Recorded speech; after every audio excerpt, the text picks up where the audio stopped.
merci de nous avoir rejoints pour ce débat de cette donc 19e édition de la Cité. Je me présente, je m'appelle Nicolas Arpagian, je suis rédacteur en chef d'une revue qui s'appelle Prospective Stratégique et je vais servir de modérateur, gardien des horloges pour cette séquence. Nous avons un intitulé extrêmement vaste pour ces 90 minutes d'échange, puisque nous allons nous interroger sur la question de savoir si l'audace est toujours un moteur du progrès.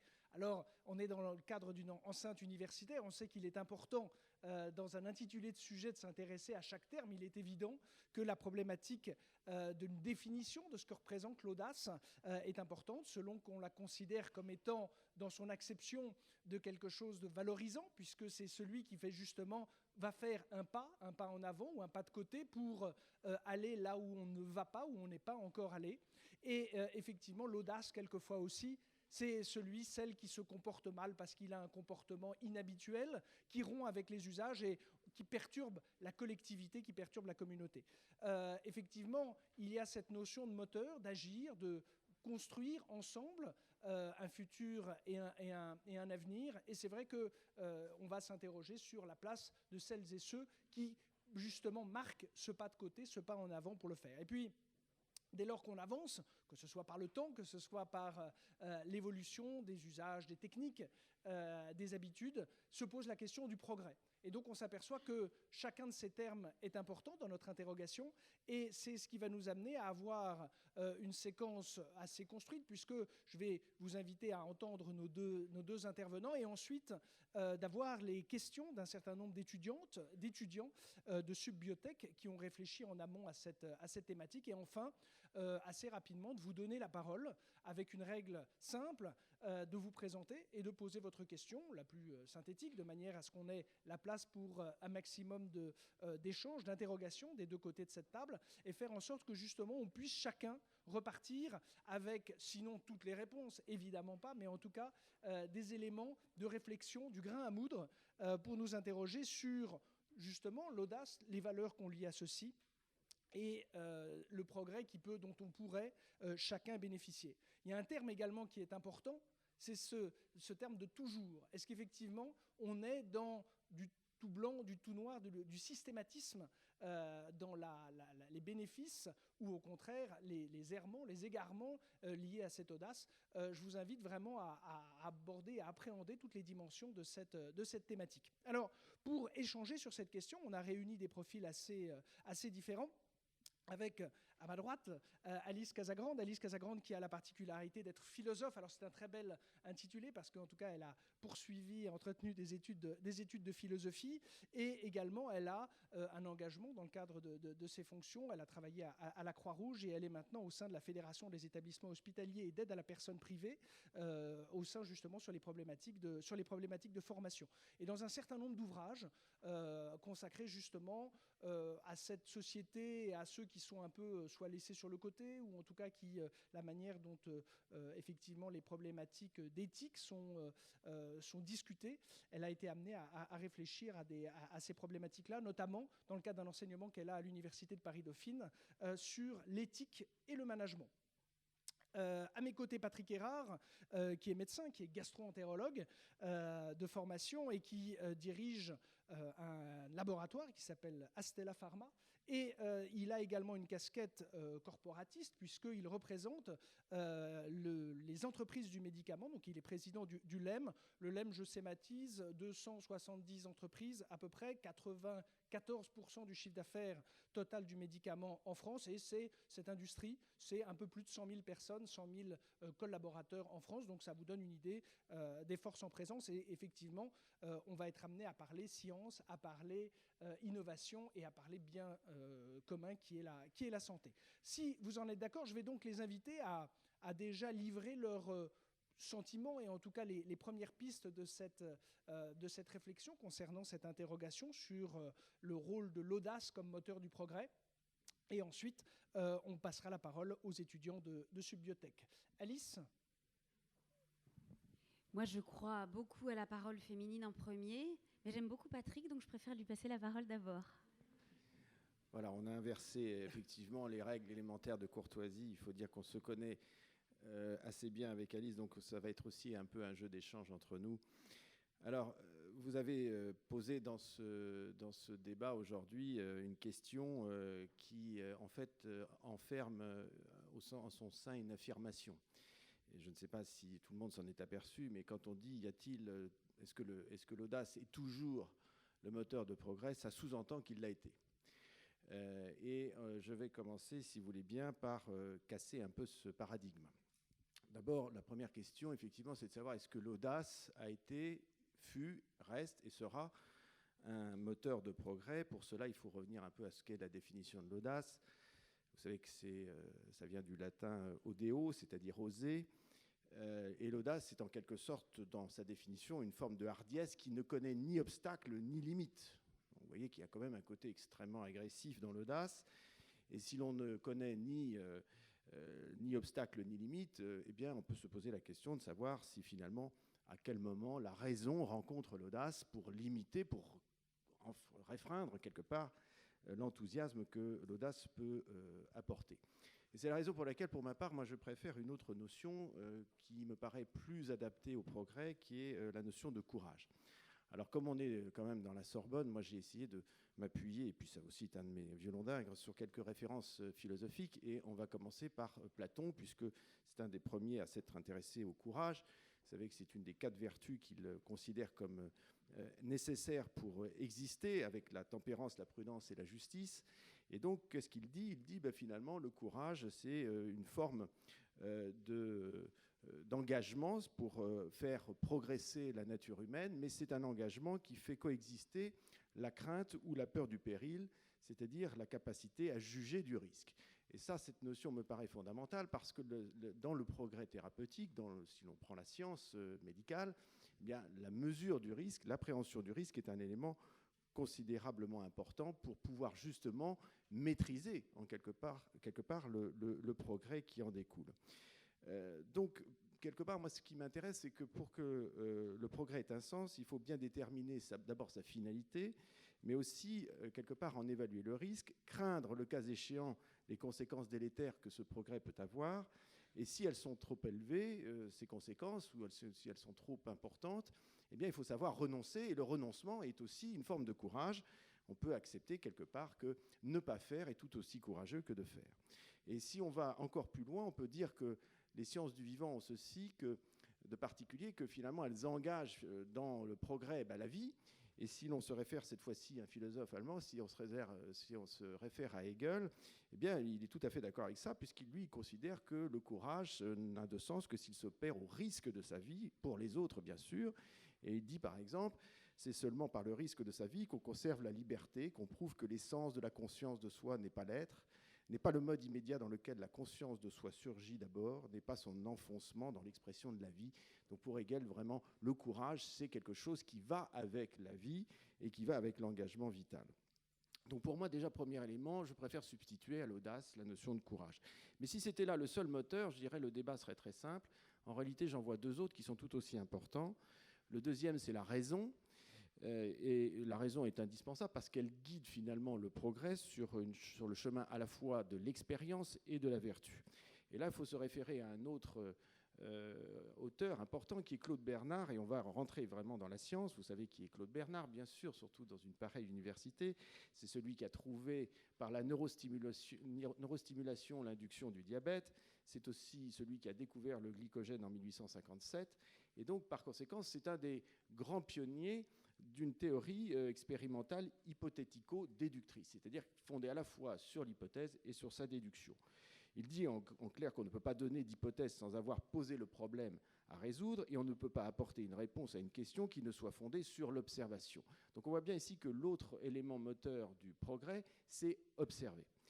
L'expérience, quant à elle, tente tout simplement de tester la conséquence vérifiable de cette hypothèse, et donc l'expérimentation ou l'expérience est un autre élément majeur du progrès, en faisant en sorte que la rationalité de cette expérience, doublée du courage pour la conduire, s'exprime sur un mode que l'on pourrait qualifier de la témérité, mais qui n'est pas pour autant l'audace. Et le troisième élément moteur du progrès, et j'en terminerai là-dessus pour cet élément un peu introductif, c'est le temps, car finalement, dans le courage, il y a une notion qu'on doit intégrer, c'est la notion temporelle. Il n'y a pas de courage sans temporalité, Et le progrès ne peut s'exercer lui-même que dans cette temporalité, puisque pour progresser, il faut persévérer. Voilà le troisième grand moteur du progrès, la persévérance. Pourquoi la persévérance? Parce que pour lutter contre l'obstacle et quelque part le comprendre, c'est la meilleure façon de lutter ou de le contourner.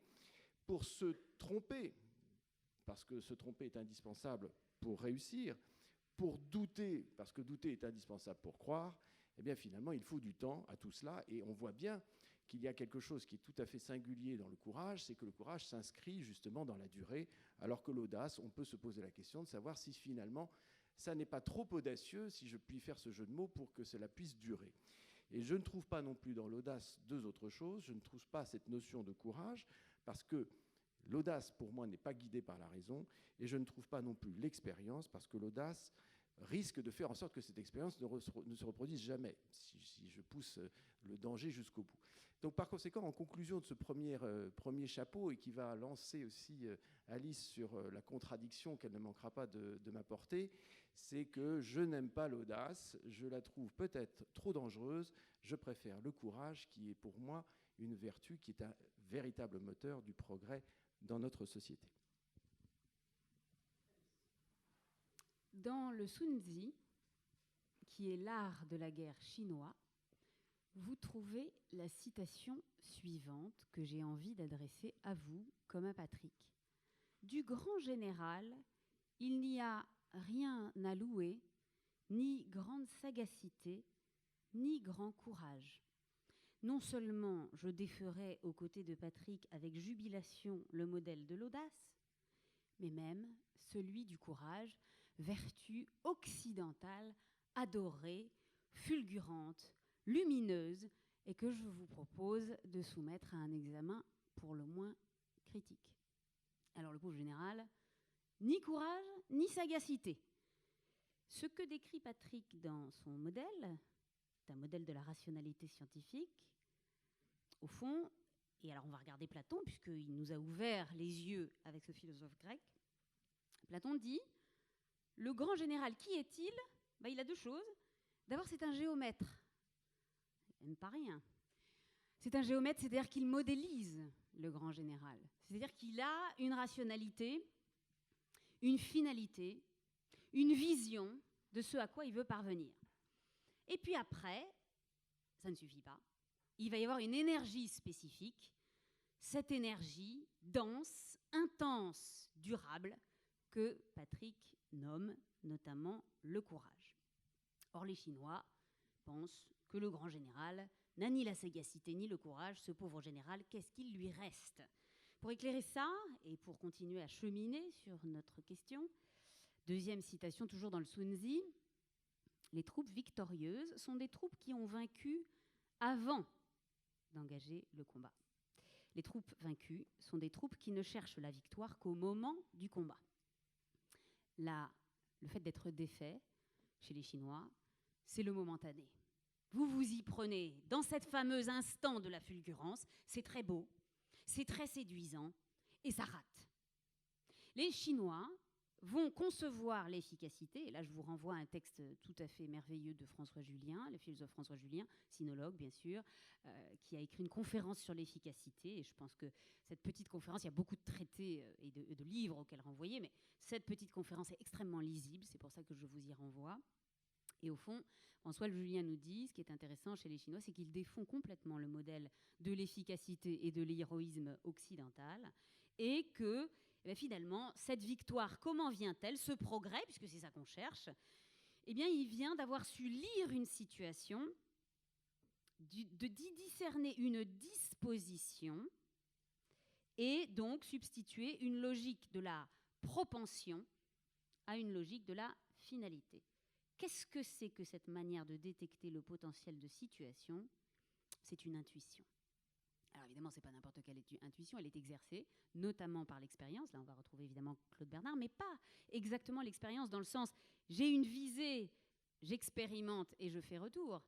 Une expérience qui est une expérience de quelque chose qui va ou quelque chose qui ne va pas. Quand vous faites comme moi des analyses sur des risques de maltraitance pour les personnes vulnérables, eh bien, vous êtes conduite à essayer d'examiner une série de choses qui peuvent être des témoignages, qui peuvent être des faits dans les moments les plus graves, mais qui peuvent être aussi des traces, des intuitions. Et je me souviens d'une directrice de crèche à qui je disais « Mais comment savez-vous qu'il y a un risque de maltraitance dans cette crèche ?» Elle me disait « Il y a 2 indicateurs. Soit il y a trop de jouets qui traînent, il y a négligence, soit il n'y en a aucun, il n'y a pas de vie. » C'est complètement intuitif ce que je viens de vous dire.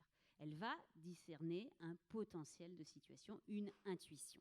Le victorieux n'est pas l'audacieux dans le modèle chinois, ni même le courageux. Alors qui est-il? C'est celui qui fait mûrir les conditions. Et là, je vais vous renvoyer du coup à un autre modèle de progrès, le progrès social, le progrès moral.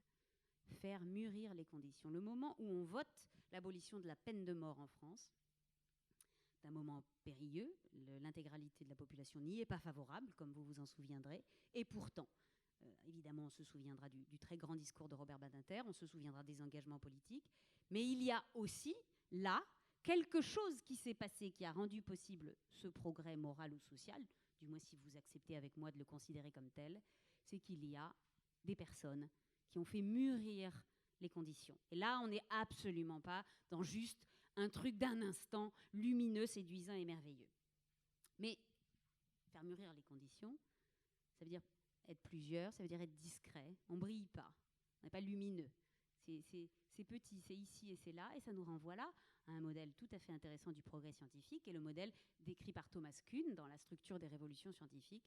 Thomas Kuhn nous explique que pour qu'on bascule d'un paradigme à un autre, eh bien, il va y avoir une série d'intuitions à différents endroits, dans différents moments. Encore une fois, ça n'est pas l'idée romantique du grand génie qui découvre, ça y est, lui tout seul, il a trouvé. Ça, c'est pas du tout ça. C'est des équipes, des endroits, des intuitions, des expériences à plusieurs lieux en même temps. Et du coup, évidemment, ma question à Patrick, en direct, si je puis me permettre, ça serait de dire, est-ce que tu crois vraiment, Patrick, qu'il y a comme ça les grands scientifiques, une grande figure, un tel, ou est-ce que cette affaire de faire mûrir les conditions, ce fait collectif dans la science, n'est pas plutôt ce avec quoi on progresse? Alors, on a là une partie de la question. La seule chose, moi je vais la prolonger. Quand vous avez, alors la référence à Sun Tzu, elle est quand même teintée de kaki, enfin de militaire, c'est-à-dire qu'on est dans une logique de conquête de territoire, on est dans une logique d'affrontement de puissance. Le progrès, c'est aussi de faire avancer pas à pas. On n'est pas dans une victoire qui se conclut par un défilé sous un arc de triomphe, forcément. Donc comment est-ce que, justement, on prend en compte, j'allais dire, dans la logique d'affrontement, de puissance, de guerrière, on a conquis le territoire de l'autre et on sait qu'on a gagné quand on est maître du territoire de l'adversaire. Dans le domaine de la technologie, on n'est jamais maître du territoire parce que, évidemment, on a fait une petite avancée, on n'a jamais éradiqué, on n'a jamais stabilisé de manière définitive une situation. Comment est-ce qu'on sait qu'il y a progrès? Alors, grâce à une faculté extraordinaire que l'homme possède, c'est d'imaginer. Et Gaston Bachelard disait « imaginer, c'est hausser le réel d'un ton ». C'est-à-dire, c'est être capable de transformer ce que l'on voit dans son fort intérieur en une réalité. Vous preniez, à très juste titre, le contre-pied sur l'art guerrier. Mais je vous rappelle que dans le jeu de Go, qui est un jeu qui est très intéressant parce qu'il ne se termine jamais par, à contrario des échecs, par un échec et mat. Il n'y a pas de mort dans le jeu de Go. Le roi ne tombe pas. Dans le jeu de Go, la partie se termine simplement parce qu'il y a effectivement une occupation différente des territoires qui confère au gagnant un ratio de territoire différent de celui qui a perdu. Mais celui qui a perdu a toujours ses jetons sur le damier. Quelque part, il n'y a pas de choses qui soient gagnées au détriment d'eux, véritablement. Et pour gagner au jeu de Go, eh bien, il faut imaginer. On ne peut pas faire autre chose que de projeter la situation du jeu pour comprendre comment on peut conduire la stratégie qui permet de gagner. Eh bien, c'est un peu la même chose dans le progrès. Il faut avoir cette première vertu qui consiste à imaginer, c'est-à-dire finalement définir l'objectif de ce que l'on veut faire. Le progrès, c'est pourquoi faire et comment l'atteindre. Si l'on n'a pas répondu à ces deux questions par l'imaginaire, honnêtement, on retombe dans ce que Alice décrivait très bien, cette espèce d'audace fulgurante où les gens partent comme ça en disant voilà, on va greffer des antennes à une souris puis on verra bien à quoi ça sert. C'est le fameux sketch de je ne sais plus qui, mais c'est assez vrai. C'est-à-dire que c'est le savant fou qui essaye jusqu'à ce qu'il trouve. Donc il faut définir finalement la cible et la trajectoire. On le voit bien que dans tout élément qui fait appel d'ailleurs au progrès, l'homme ne s'épargne pas de faire cette démarche. Regardez, ils viennent juste de partir pour la course du Rhum. Enfin, ils vont bientôt arriver, je crois d'ailleurs, a priori dimanche, pour le premier. Eh bien, vous avez bien un objectif, c'est d'arriver à Pointe-à-Pitre le plus vite possible. Et puis, il y a une stratégie, c'est-à-dire qu'il y a l'imagination de la trajectoire, comment composer avec les vents. Tout ça doit être préparé à l'avance. Regardez les descendeurs de ski. Hein, vous les avez souvent vus fermer les yeux et avec ce geste, se souvenir de la pente et de la façon dont les virages s'opèrent. L'imaginaire est là pour préparer finalement et reprendre l'expression d'Alice, c'est-à-dire mûrir ce qui va être produit. Et dans le médicament, c'est exactement la même chose. Aujourd'hui, le progrès scientifique, par exemple en cancérologie, fait appel notamment à ce qu'on appelle les biotechnologies. Qu'est-ce que ça veut dire pour les non-érudits dans le domaine? Ça veut dire que sur les cellules cancéreuses, vous avez des petits marqueurs à la superficie qui sont des marqueurs anormaux. Anormaux parce que la cellule est malade et qu'elle produit ces marqueurs anormaux. Ce qu'on appelle des antigènes de surface. C'est comme une espèce de petite boule à la surface de la cellule qui est spécifique de cette cellule cancéreuse. Eh bien, on sait par exemple que ces antigènes de surface, lorsqu'on les active, c'est-à-dire quand on les stimule, provoquent des réactions en chaîne dans la cellule dont certaines sont capables de la faire mourir. C'est ce qu'on appelle l'apoptose dans notre jargon. Eh bien, on sait aujourd'hui fabriquer des anticorps, c'est-à-dire un truc qui vient se fixer spécifiquement là-dessus, qui va déclencher cette chaîne et quelque part faire mourir la cellule. Donc il y a l'imaginaire qui est bien là pour entraîner une série de chaînes et de réactions qui aboutissent à l'objectif que l'on a dessiné au départ. Et finalement, la recherche, le progrès, c'est d'abord cela.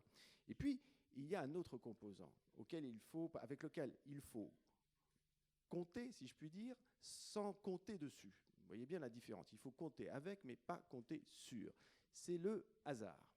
Pourquoi il ne faut pas compter dessus? Parce que le hasard ne joue pas toujours dans le bon sens. Alors parfois, il joue dans le bon, dans le progrès. Parfois, il ne joue pas dans le bon. Je vais vous prendre deux exemples très simples de l'un et de l'autre. Le premier, dans le bon sens. Tout le monde a en tête l'histoire de Fleming. Et si vous ne l'avez pas, je vous la rappelle brièvement. Fleming est au St. Mary's Hospital. Il a atterri là, d'ailleurs, on ne sait pas trop pourquoi, parce qu'il cherchait un poste, il n'en trouvait pas. Il est chez Sir White, qui est un microbiologiste qui cherche désespérément un agent anti-infectieux capable de guérir les infections. Il est persuadé que ça se trouve dans les larmes des yeux. Et il demande à Fleming de travailler là-dessus, en encensant des boîtes de pétri avec du staphylocoque et puis en mettant des sécrétions de glandes lacrymales. Il dit, je suis sûr qu'on va trouver un agent infectieux capable de guérir les maladies infectieuses. On est à la veille de la guerre. C'est un véritable enjeu. Fleming ensemence, émet de la glande lacrymale et ça ne donne pas grand-chose. Il est dans le sous-sol du St. Mary's Hospital. Le laboratoire de bactériologie à l'époque était dans les fins fonds avec les rats.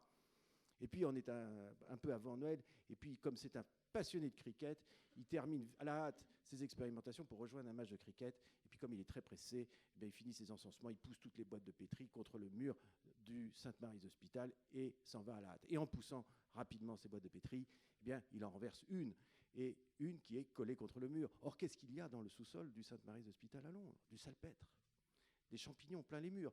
Et voilà une spore de champignons qui tombe par hasard sur une boîte de pétri ouverte. Et quand il va rentrer, il va constater que tous les staphylocoques qui ont été ensemencés avec les glandes lacrymales, il n'y a rien qui s'est passé, mais cette espèce de spore qui est tombée du mur fait un immense halo d'inhibition sur les cultures de staphylocoques. Il se dit, c'est pas possible. Il l'analyse et il trouve un champignon, le Penicillium notatum. Alors, je vous dis au passage, ne dis pas que Fleming a inventé la pénicilline, il ne l'a pas trouvée. Les deux autres qui l'ont trouvé, qui ont trouvé la molécule, s'appellent Che et Floret. Ils ont reçu le prix Nobel avec lui parce que c'était deux chimistes. Cette anecdote étant passée, vous voyez bien que le hasard a joué favorablement pour la pénicilline. Et c'est heureux. Mais dans l'autre sens, on a des expériences terribles. Regardez, qui peut dire que les centrales nucléaires ne sont pas des progrès? Alors on peut être pour, on peut être contre, mais c'est quand même un progrès technologique pour produire l'électricité. Tout le monde en a fait, les Japonais. Et bien sûr aussi, les Japonais en ont fait partout. Sauf qu'à un moment, ils en ont implanté une sur un truc qu'ils n'avaient pas imaginé. Un tsunami, des barrières qui ne sont pas capables d'arrêter ces vagues, des vagues d'une si grande hauteur, le tout avec des conditions de vent et de drainage qui sont mal faites. Et donc voilà, un drame consécutif du progrès. Donc vous voyez qu'il faut composer avec le hasard, et finalement le déterminisme de la science sans l'objectif et sans l'expérience du hasard a probablement finalement une très faible chance d'aboutir. Pour répondre à votre question, encore, imaginer c'est une chose, réaliser en est bien une autre. La question du progrès, évidemment, qui est salutaire, elle est souhaitable, elle est a priori enviée, pose la question effectivement du mode opératoire. Vous avez évoqué le hasard, l'aléa, également quand même cette question de l'audace. Je reviens sur cette capacité, cette double facette de l'audace qui est celui ou celle qui ose, qui effectivement fait différemment, et celui qui dérange par définition. Comment est-ce que on sait, parce que l'audace à la limite, tant que ça réussit, on est audacieux. C'est a posteriori qu'on sait qu'on est audacieux. Sinon, qu'est-ce qu'on est asocial, impudent, Impulsif. mal élevé Oui, on est impulsif, on est mal élevé, on a la bougeotte, on a des troubles de comportement soignés grâce aux médicaments, des troubles de la concentration. Non, bien sûr, l'audace qui rate, c'est le truc gênant, quoi. C'est absolument. Et puis, c'est vrai que, alors, Patrick a raison. Le hasard, là, il y a quelque chose absolument à penser dans notre affaire. Sauf que l'humain n'aime pas ça. Et qu'en réalité, moi, je crois, en répondant à ce que nous indique Patrick, que oui, savoir que le hasard va jouer, évidemment, mais il faut aussi savoir mesurer à quel point l'humain y résiste. C'est-à-dire qu'il est en train de se passer des aléas, il est en train de se passer des dissonances, il est en train de se voir un certain nombre de choses et on ne les voit pas. Ça, c'est l'expérience, la première expérience de psychologie cognitive que j'aimerais vous citer. C'est une expérience dans laquelle on montre à une série de sujets des cartes à jouer, tout à fait normales, et on les leur décline et on leur demande de dire ensuite qu'est-ce que vous avez vu comme carte à jouer. Sauf que dans les cartes à jouer que l'on montre au sujet, eh bien, à des moments, il y a des trucs, c'est-à-dire que, par exemple, on montre une dame de pique rouge, ou on montre un 10 de carreau de couleur noire. Autrement dit, on insère dans les cartes des anomalies. Alors, vous allez me dire, c'est pas le hasard, mais finalement, cette expérience scientifique, cette expérience de psychologie, elle est sur qu'est-ce que fait l'être humain avec les anomalies. Eh bien, l'être humain n'aime pas du tout les anomalies. Que font les sujets dans cette expérience ? Ils disent qu'ils ont vu un 10 de carreau, ils disent qu'ils ont vu une dame de pique, c'est-à-dire qu'ils font re-rentrer les choses qu'ils ont vues dans la réalité cognitive déjà connue. Et une des difficultés de la découverte scientifique et du progrès est que nous n'aimons pas être dérangés, notre cerveau pas plus que nous, c'est-à-dire c'est pas qu'une affaire morale, et donc notre cerveau va reclasser les anomalies et les hasards dans des catégories déjà pensées et sécurisantes. Et ce qui est vrai au plan cognitif l'est aussi d'une autre façon sur le plan qu'on pourrait qualifier de moral ou éthique. On pourra débattre des deux après. Alors la deuxième expérience dont je voudrais vous parler ici, qui là aussi complique la question du progrès et la question de se démarquer des autres, c'est la question de la pression des pairs. Et là, je voudrais vous citer une seconde expérience de psychologie cognitive qui s'appelle l'expérience de la femme en détresse. L'expérience de la femme en détresse est la suivante. Elle est menée dans une université américaine dans les années 70. Ah, vous allez me dire, c'est les Américains, mais enfin bon. On va écouter quand même les conclusions. On demande à des étudiants de venir gagner quelques dollars en participant à une expérience et on leur dit, c'est très simple, vous devez juste remplir un questionnaire. Jusqu'ici, tout va bien. L'expérience n'est évidemment pas dans ce qui va s'inscrire sur le questionnaire. On fait asseoir ces étudiants dans une petite pièce avec un questionnaire à remplir. Juste à côté d'eux, il y a un rideau entrouvert sur une autre pièce. Et ce qu'ils peuvent apercevoir, s'ils ont la curiosité de regarder, c'est une bibliothèque avec des livres mal installés. Ça a l'air de ne pas tenir tellement, ce truc-là. On dirait que ça ne va pas bien se finir. Voilà l'expérience. À un moment donné du temps où les étudiants remplissent le questionnaire pour donc participer, croit-il, à l'expérience, eh bien, on fait entendre une bande audio. Bien sûr, ils ne peuvent pas savoir que c'est une bande audio. Et on entend quoi ? Qu'est-ce qu'entend l'étudiant qui est en train de travailler ? Le bruit de livres qui tombent et la voix d'une femme qui dit « Oh là là, aidez-moi, c'est tombé sur moi, je ne peux pas bouger, s'il vous plaît, aidez-moi ». Et on regarde ce qui se passe. Ce qui se passe, c'est que 70% des étudiants, pas 100%, on va être de bonne humeur dès le matin, 70% des étudiants se manifestent. Donc, il y en a qui se lèvent, il y en a qui disent « ça va, madame », il y en a qui disent « il y a quelqu'un fait quelque chose pour cette dame ». Bon, bref, enfin, 70% font quelque chose, voilà, participent d'une manière ou d'une autre à essayer de résoudre le problème. Et maintenant, ils sont très rusés, ces Américains. On va faire une variante très amusante. Dans la seconde variante, on va mettre un complice dans la salle avec l'étudiant à qui on dit, vous aussi, vous allez remplir un questionnaire, sauf qu'on lui dit autre chose à cet étudiant. On lui dit, voilà ce qui va se passer. Vous allez entendre un bruit de livre qui tombe. Vous allez entendre une voix de femme qui va appeler. Et voilà ce que vous allez faire. Vous allez vous lever. Vous allez regarder à droite et à gauche d'un air un peu curieux. Puis vous allez hausser les épaules et vous allez vous rasseoir. Et maintenant, je vous demande, à votre avis, dans cette nouvelle circonstance, quel est le pourcentage d'étudiants, par rapport à la première situation, quel est le pourcentage d'étudiants qui va se manifester par rapport à cette situation ? 30% ? 7%. Et alors, ça n'engage à rien l'intériorité de ces étudiants. Ce n'est pas qu'ils ne sont pas empathiques, ce n'est pas qu'ils ne ressentent pas quelque chose, ce n'est pas qu'ils se sont levés dès le matin pour faire le mal. C'est qu'il y a un caractère extraordinairement déterminant dans mon voisin de palier ou dans les horaires auxquels mes collègues arrivent au bureau. Et si moi, systématiquement, j'arrive après ou je pars avant, des regards implicites tout à fait bienveillants me seront opposés. On le sait très bien, il y a une pression implicite des pairs. Et donc là-dedans, eh bien, comment va se jouer la découverte ? Comment va se jouer le courage ? Comment va se jouer l'originalité ? On se demande si ça n'est pas finalement une capacité à la marginalité. Du moins, c'est un peu comme ça que j'ai envie de poser la question à Patrick. Est-ce qu'un chef d'entreprise et un grand scientifique, c'est pas finalement un marginal ? Si. Clairement, il faut être un peu fou pour créer une entreprise aujourd'hui. Non, je plaisante. Nous aimons l'entreprise, nous le savons. On peut se demander, effectivement, Alice a raison, si le progrès scientifique, guidé par ce qu'on a vu, la curiosité, l'expérience, le doute, et quand je dis le doute, c'est la remise en question des faits établis, y compris ceux que l'on observe, à l'instar de l'expérience que vient de nous relater Alice, et finalement, ça n'entraîne pas un truc épouvantable qui est le chaos. Et ces scientifiques sont effectivement des gens extrêmement dangereux, extrêmement dangereux. Ils mettent un bazar pas possible, ils remettent en question l'ordre naturel des choses. Ils inventent le danger en inventant le progrès. Fukushima. Donc il faut arrêter le progrès. Alors je vous rassure, non. En réalité, pour deux raisons, il n'y a rien à craindre du progrès, à condition que. Alors les deux conditions, je vais vous les donner. Il y en a une qui nous échappe complètement, qui est une condition naturelle. Là encore, grâce aux philosophes, on va se rassurer, grâce aux stoïciens cette fois-ci. Parce que le chaos, pour les stoïciens, est harmonieux. Eh oui, ça c'est une chance extraordinaire. Qu'est-ce qu'ils nous disent ? Ils nous disent finalement, nous vivons dans un chaos qu'ils appellent cosmos, qui est en fait un truc complètement désordonné, où il y a des trucs qui fonctionnent, d'autres qui fonctionnent moins bien, il y a des choses qui nous échappent, des choses que l'on peut toucher.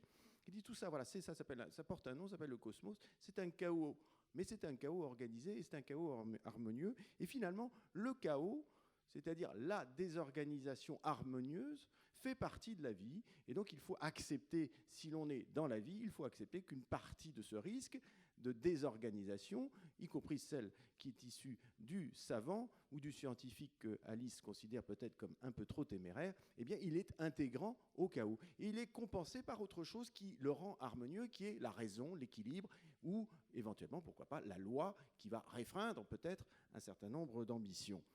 Et ensuite, donc, ça fait la transition, il existe un deuxième frein, c'est l'ordre moral. Et l'ordre moral, il a lui-même, quelque part, deux façons de se manifester. Il peut se manifester par des bornes, ou il peut se manifester par la conscience. Alors, les bornes, vous savez ce que c'est la loi. La loi régit un certain nombre de permis et d'interdits pour le progrès, qu'il soit scientifique ou autre. Je vais vous prendre quelques exemples qui vont tout de suite vous résonner à votre esprit. La loi bioéthique. La loi bioéthique, qu'est-ce qu'elle dit ? Cette loi bioéthique, elle organise finalement ce qui est permis et interdit de faire sur le vivant. Vous avez tous entendu parler du grand débat sur la recherche sur les cellules embryonnaires. Cette loi bioéthique, on ne peut pas la considérer comme statique. Il est évident que plus vous progressez en médecine, plus vous progressez dans les évolutions même de ce que vous trouvez, il faut déplacer en même temps les bornes. Sinon, vous figez le progrès et vous l'empêchez d'avancer. Ça ne veut pas dire que les bornes sont sans cesse inadaptées. Elles le sont, mais elles sont par rapport à un instant donné. En médicaments, vous avez tous entendu ce terme pharmacovigilance. Qu'est-ce que c'est que la pharmacovigilance? C'est une borne qui permet de vérifier, de s'assurer que les effets secondaires des médicaments sont notifiés tous sur une base centrale et permettent de surveiller qu'un médicament n'a jamais un rapport bénéfice-risque qui ne soit pas bon. Lorsqu'on enfreint cette loi, on peut éventuellement passer à côté de ce risque. C'est notamment ce qui s'est passé avec un célèbre médicament en France il y a quelques années. Et puis il y a l'autre aspect qui est très constitutionnel cette fois-ci, qui est quelque chose qui borne, mais de façon presque macro-morale. C'est le fameux principe de précaution que j'évoquais au début, inscrit dans la Constitution, principe de précaution. Et alors là, on peut être un petit peu plus gêné au passage, parce que qu'est-ce que c'est que le principe de précaution? La définition que j'ai un peu envie de vous en donner, c'est la loi de la peur fondée sur la crainte. C'est-à-dire comment on instaure une loi qui fait peur. Elle fait peur parce que c'est inscrit dans son principe. C'est précaution par rapport à quoi? Par rapport à une peur. Et on l'inscrit et on la gère par la crainte. C'est-à-dire qu'on dit, à chaque fois que vous craignez que quelque chose survienne, eh bien, vous ne faites pas. Alors, ce principe de précaution, il protège les concitoyens, c'est indéniable, mais c'est un terrible frein au progrès. Et on est arrivé aujourd'hui à presque un maximum de ce que l'on peut attendre de ce principe de précaution. Et la balance principe de précaution-progrès commence à être questionnée par un certain nombre de scientifiques, commence par être questionnée par un certain nombre de politiques, et y compris de philosophes. Et donc, par conséquent, il faut voir aussi que pousser à son extrême, l'ordre moral, à un moment, bloque le système. Et c'est en refusant d'accepter la vie comme un chaos harmonieux, avec ses risques, avec ses bénéfices, que finalement, on peut se demander si on n'est pas en train de bloquer notre propre existence. Et puis, il y a enfin la morale personnelle, et qui, à mon avis, est la plus puissante, c'est l'éthique.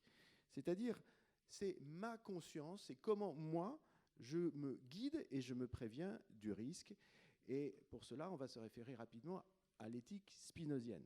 Dans l'éthique, Spinoza définit ce terme comme le principe d'agir, c'est-à-dire d'exprimer la puissance de notre entendement plutôt que celle de notre imagination. Or, l'entendement, c'est ce qui est bon pour moi et pour les autres. C'est ça ce que dit Spinoza. Si je fais quelque chose qui est bon pour moi et pour les autres, je fais quelque chose d'éthique. C'est ce qu'il appelle le fameux conatus. Et le désir qui fait tendre l'action vers ce qui est bon, ce désir-là est finalement ce qui guide l'éthique. Il dit ceci, il dit « Ce qui fonde l'effort, le vouloir, l'appétit, le désir, ce n'est pas qu'on ait jugé qu'une chose est bonne, mais au contraire qu'une chose est bonne, par cela même qu'on y tend par l'effort, le vouloir, l'appétit et le désir. » Et on touche là quelque chose d'extraordinaire, c'est que le progrès finalement, ce progrès conatus, il doit être bon pour soi-même et pour les autres, et il doit résulter finalement des 4 composantes que Spinoza intègre dans l'éthique. L'effort, et regardez, on recoupe, l'effort c'est quoi? C'est la persévérance pour mieux appréhender la solution dans le temps, persévérance dans le temps. C'est l'appétit. L'appétit de quoi? C'est la faim de la connaissance, c'est j'ai faim de connaissance, je veux connaître plus. C'est le désir, c'est donc l'objectif que je me suis fixé, car on ne désire jamais quelque chose qui ne soit pas dans la perspective matérialisée, donc c'est l'objectif. Et le vouloir, eh bien oui, c'est comprendre. Vouloir, c'est comprendre, et c'est ce qui permet d'aboutir finalement à ce progrès raisonné.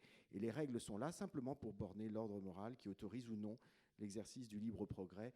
Je dis libre progrès comme on pourrait dire libre arbitre. Et de cette façon, je considère, à mon avis, qu'on a une éthique du progrès qui est là comme un moteur, c'est là presque son paradoxe, comme un moteur de sa réussite.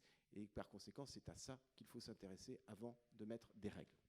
Alors, effectivement, vous avez évoqué ce principe de précaution qui a été posé dans la législation. Donc la loi, c'est l'expression de la volonté générale qui est l'émanation des parlementaires, des représentants du peuple. Il y a quand même 3 dimensions qu'il faut garder à l'esprit, puisque ce principe de précaution n'est pas arrivé de nulle part, il est arrivé dans un contexte, dans une histoire collective, et parmi les composantes de ce qui constitue l'appréhension, ce que vous avez appelé la peur, effectivement, sur lequel se fonderait ce principe de précaution. Je rappelle juste 3 choses. C'est qu'il faut que l'opinion publique, et donc ses représentants, les élus, aient la capacité de compréhension des enjeux et des outils qui peuvent être mis en œuvre. Il y a une logique qu'il ne faut pas négliger, la deuxième composante qui est la mémoire, le fait qu'on se rappelle que par le passé, on a pris des risques qui ont été porteurs d'évolution et de progrès, mais que quelquefois, ça a été également extrêmement dommageable. Et donc, il ne faut jamais considérer qu'on réécrit sur une page blanche. Il y a toujours le poids de l'histoire, le poids de la mémoire de ce qu'ont fait les anciens et des gains qui ont été avérés, peut-être dans le temps, et qu'il aura fallu attendre un certain nombre d'années, voire de décennies, et puis, sinon, les pertes, les dommages qui ont pu être causés. Et la troisième dimension qui me semble importante quand même, c'est la notion de confiance. Parce qu'on ne peut se permettre de dire « je vais essayer de regarder de l'autre côté de la montagne » qu'à partir du moment où on a confiance. Et c'est vrai que le problème de la science, c'est que si elle n'est pas capable de transférer au plus grand nombre la capacité de compréhension de ce qu'elle veut faire et de ce qu'elle a comme objectif, qu'elle ne néglige, et que si elle néglige son histoire et d'où elle vient, et si elle n'est pas dans un contexte favorable à la confiance, effectivement, la réaction naturelle, c'est la rétractation, c'est le repli sur soi, et donc effectivement c'est cette logique de précaution. Les Américains ont mis en place ce principe de la politique du care, le prendre soin d'eux. C'est plutôt bien, moi j'aime bien qu'on prenne soin de moi, donc qu'on soit précautionneux avec moi. Personne a priori est contre cela. Simplement on voit bien que pour les uns, pour les autres, cette notion de précaution va être considérée comme de la frilosité, de l'endormissement, du renfermement, et que ce n'est pas forcément aussi porteur de bonnes choses. Un mot sur cette notion d'audace dans ce contexte-là. Est-ce que c'est les modernistes contre les conservateurs, ceux qui sont... Parce que, effectivement, celui qui a raison, on a aussi, si les anciens ne construisaient pas de maisons au bord d'une certaine rivière depuis très longtemps, c'est pas parce qu'ils étaient peureux ou parce qu'ils étaient niais, c'est juste qu'eux savaient qu'il y avait une montée des eaux. Et quand un maire, même élu depuis 30 ans, natif d'un village, feint de découvrir que effectivement c'est une zone inondable, mais que ça lui a permis de signer des permis de construire, est-ce qu'il a été audacieux ou est-ce qu'il a été créateur de dangers et de problèmes pour ses administrés? Donc la notion de risque, est-ce qu'il faut forcément la valoriser et la glorifier? Alors, moi, j'aurais plusieurs remarques à faire. La première chose, c'est que vous soulevez un problème que soulève très bien Tocqueville après la Révolution française. Il dit, au fond, la Révolution française a complètement ruiné l'idée d'une sagesse d'expérience, l'idée d'une possibilité d'anticiper, parce que finalement, les sages, les anciens, n'avaient pas prévu cette Révolution française. On recommence, on fait table rase sociale et politique, et par conséquent, la sagesse des anciens, ça sera une histoire révolue.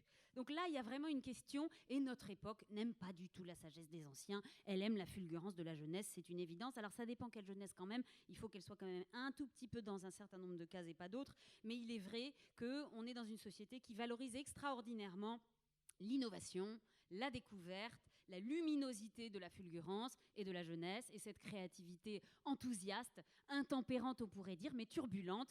Et finalement, le modèle très très apprécié dans une interview, c'est l'artiste qui vous dit « de toute façon, moi j'étais mauvaise élève en classe », et là, alors là on est certain qu'on est en train de lire une interview de quelqu'un d'exceptionnel. Bon, alors ça c'est quand même un peu, ça me laisse un tout petit peu perplexe, ça c'est une première remarque. Deuxième remarque que j'aimerais faire par rapport à la prise de risque, c'est vous proposer un modèle de prise de risque finalement involontaire et néanmoins exceptionnel. C'est le modèle d'une figure de la littérature américaine qui s'appelle Esther Prynne. Esther Prynne est l'héroïne d'un roman américain du XVIIIe siècle qui s'appelle La lettre écarlate. C'est une femme adultère. Et être une femme adultère dans une petite communauté de Nouvelle-Angleterre puritaine au XVIIIe siècle, c'est une mauvaise idée. Et par conséquent, Esther Prynne est punie par la communauté qui découvre cet adultère parce qu'elle attend un enfant, donc elle ne peut pas le cacher. Elle n'est plus mariée parce que son mari s'est perdu en mer, ou du moins on le croit. Et elle attend cet enfant. La communauté morale et religieuse la condamne à porter la lettre A de adultère, brodée sur l'ensemble de ses vêtements.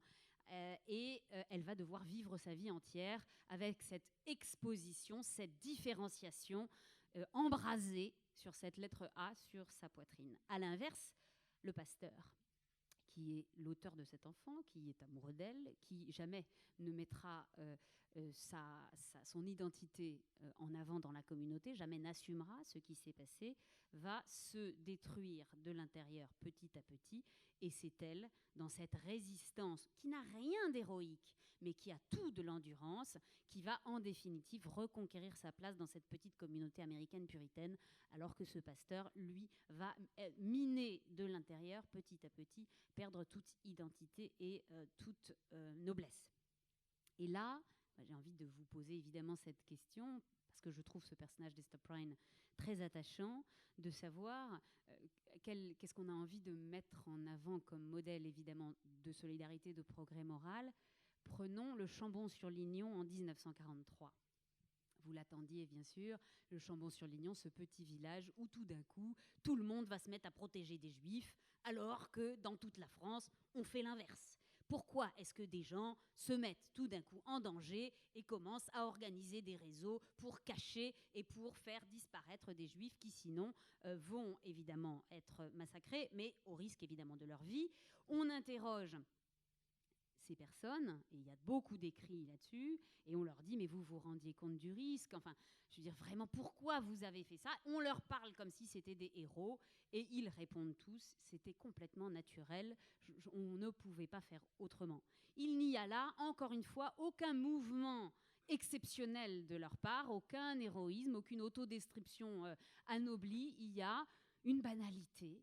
D'ailleurs, celui qui raconte très bien ça, c'est Michel Teretchenko dans un ouvrage que je vous recommande, qui s'appelle « Un si fragile vernis d'humanité, banalité du mal, banalité du bien », où il montre bien qu'il y a cette instantanéité de l'ordinaire. Cette instantanéité de l'ordinaire qui n'est, encore une fois, nullement une figure séduisante. Mais quelle puissance! 1943, quand même, évidemment, ce village du Chambon-sur-Lignon sera nommé juste parmi les nations.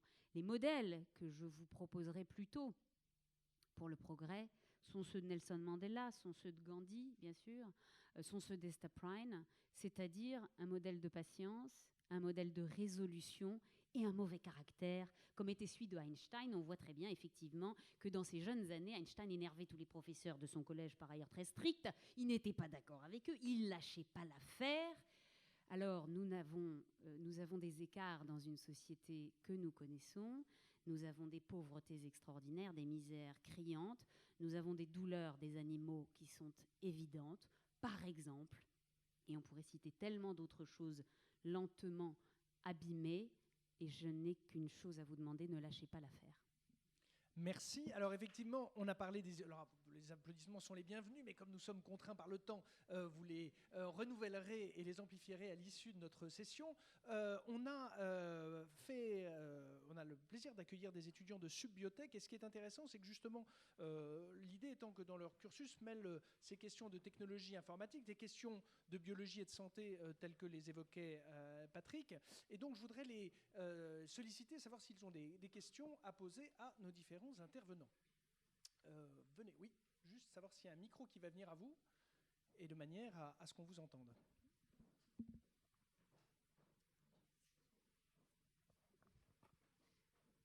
Donc, moi, j'avais d'abord une question pour... Ah, pardon.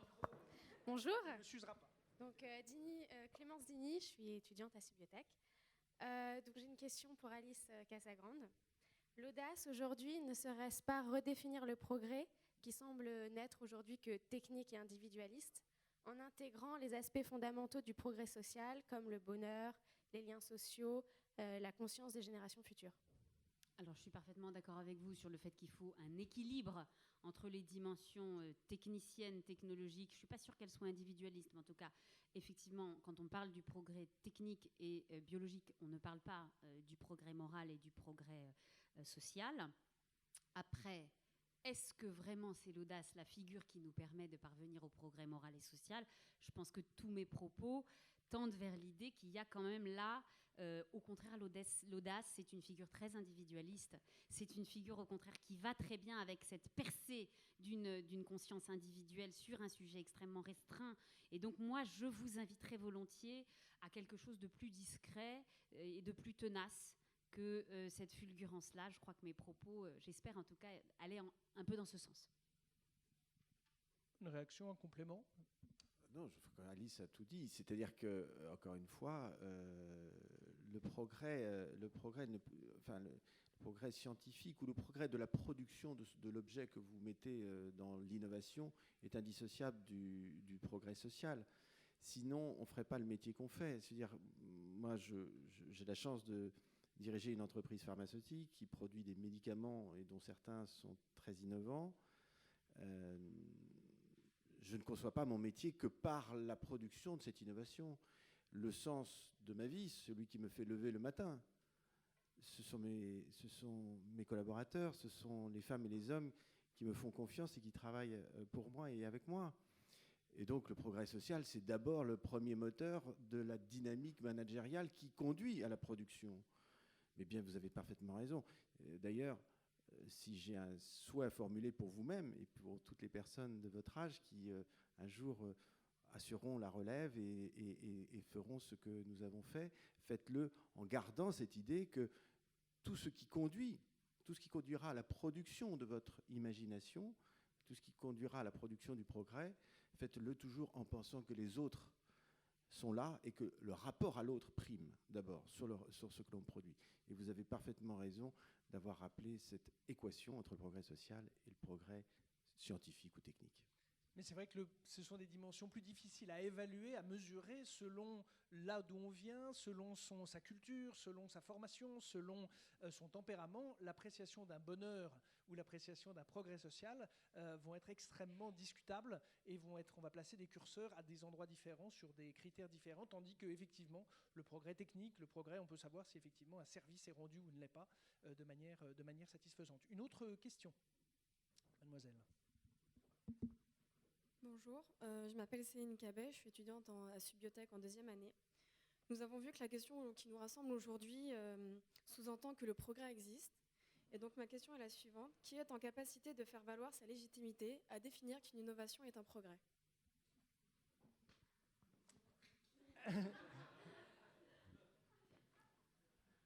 Ce qui est bon pour moi et pour les autres, nous dit Spinoza. C'est-à-dire que le progrès ne peut pas être autre chose que ce qui est perçu comme un élément favorable à la condition de ma vie et de celle de mes concitoyens et de mes proches. Donc par conséquent, la première notion qui vient définir le progrès, c'est la perception qui vient du jugement.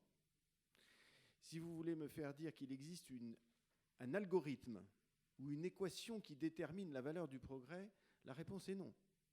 La réponse est non, car ce qui est un progrès pour moi ne l'est pas nécessairement pour vous. Ce qui est une chance pour moi ne l'est pas forcément pour mon voisin. Si demain on trouve un traitement pour telle ou telle maladie, encore incurable, c'est quelque chose qui sera un progrès, évidemment, pour ceux qui en sont atteints, pas pour ceux qui n'en sont pas atteints. Donc par conséquent, la perception même du progrès est une chose que l'on peut rationaliser, qu'on peut quelque part borner, que l'on peut mesurer par un certain nombre d'indicateurs. Mais elle reste finalement sous-tendue au jugement des hommes. Et c'est d'ailleurs ça qui en fait toute la fragilité. C'est que ce que vous pouvez considérer à un moment comme un progrès peut se retrouver quelques mois après comme étant quelque chose qui finalement est d'une banalité et sans intérêt. Et donc on a plein d'exemples comme ça, d'inventions qui ont fait le buzz, comme on dit maintenant, puis qui sont finalement tombées en désuétude. Donc la notion de progrès a deux choses, c'est la perception, le jugement sociétal, et puis la temporalité. C'est-à-dire que le progrès a un cycle. Il naît, il émerge, il vit et il meurt. Et donc il faut bien comprendre que ça n'est pas quelque chose de statique. Oui, moi j'ai envie d'attirer votre attention sur le fait qu'on a débattu plusieurs fois sur, au fond, la relativité de la notion de progrès, la relativité de la définition d'une innovation, c'est la question que vous soulevez. Moi j'ai envie de vous dire qu'il y a des moments, c'est moins la question de la définition que de la mise en œuvre qui pose question. Je vous donnerai un exemple très concret, très petit, et j'allais dire, pardonnez-moi de sa modestie, c'est l'accès aux soins des personnes les plus pauvres. Bon, alors voilà un objectif moral, pas très très difficile. Si on fait une statistique dans la salle, à mon avis, à main levée, on ne la fera pas sur le fait, est-ce que vous êtes d'accord que c'est quand même un petit peu gênant dans un modèle de solidarité nationale tel que le nôtre, avec nos valeurs républicaines, qu'il n'y ait pas un accès aux soins aux plus pauvres généralisé.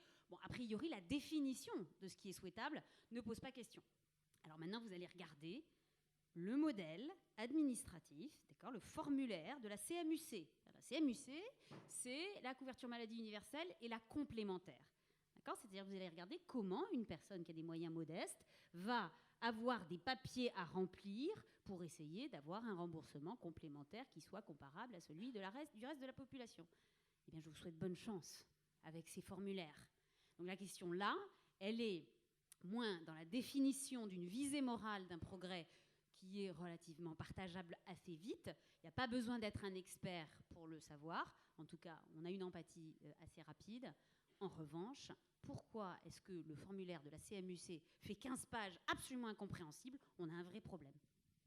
Je reviens sur la question de la temporalité, elle est très importante. Pourquoi ? Parce que effectivement, il y a toujours un décalage entre l'effort qui est demandé et le gain qui est obtenu. Quand vous prenez consciencieusement des légumes, une salade et un verre d'eau, évidemment, sur le moment, c'est peut-être pas un grand moment de la gastronomie et de l'épanouissement de vos papilles, mais vous savez qu'à un horizon, vous allez perdre du poids, ne pas en gagner et que vos artères vont vous remercier à terme. Mais c'est vrai que cette notion de terme, elle est décalée par rapport au repas immédiat que vous prenez. Mais par contre, vous estimez que la satisfaction est peut-être moindre, mais que le gain est supérieur. Et c'est pour ça que la notion de temporalité est très importante. C'est parce qu'en fait, et maintenant on le voit en économie, avec la notion d'économie circulaire. Qu'est-ce que c'est que l'économie circulaire ? Avant, quand vous aviez besoin d'un produit, vous le vouliez maintenant et tout de suite. L'idée maintenant, on se dit, mais en fait, le progrès, c'est quand je sais comment ce produit a été fait, je sais quel impact il a quand je l'utilise, et je sais exactement ce qui adviendra de ce produit quand je cesserai de l'utiliser.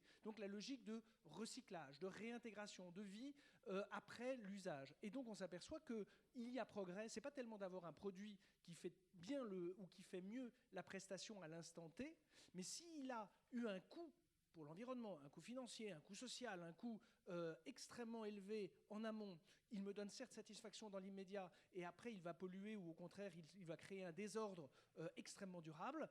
La notion de progrès, même si pour sa mission essentielle, le service est rendu puisqu'on lui demandait de rendre ce service et qu'il le fait mieux que ne le faisait son prédécesseur, il s'avère que dans la logique globale de l'acception de cette création de services ou d'outils, en fait, ce n'est pas un vrai progrès. Et donc le fait d'avoir cette temporalité globale, c'est-à-dire de se dire je ne conçois pas uniquement l'instant présent, mais il y a bien un avant et surtout il y a un après, parce que qu'est-ce qu'on va faire de ce produit et dans sa vie future, voir qu'effectivement, on va s'interroger sur est-ce qu'effectivement c'est un véritable progrès pour l'instant immédiat de son exploitation et de son utilisation.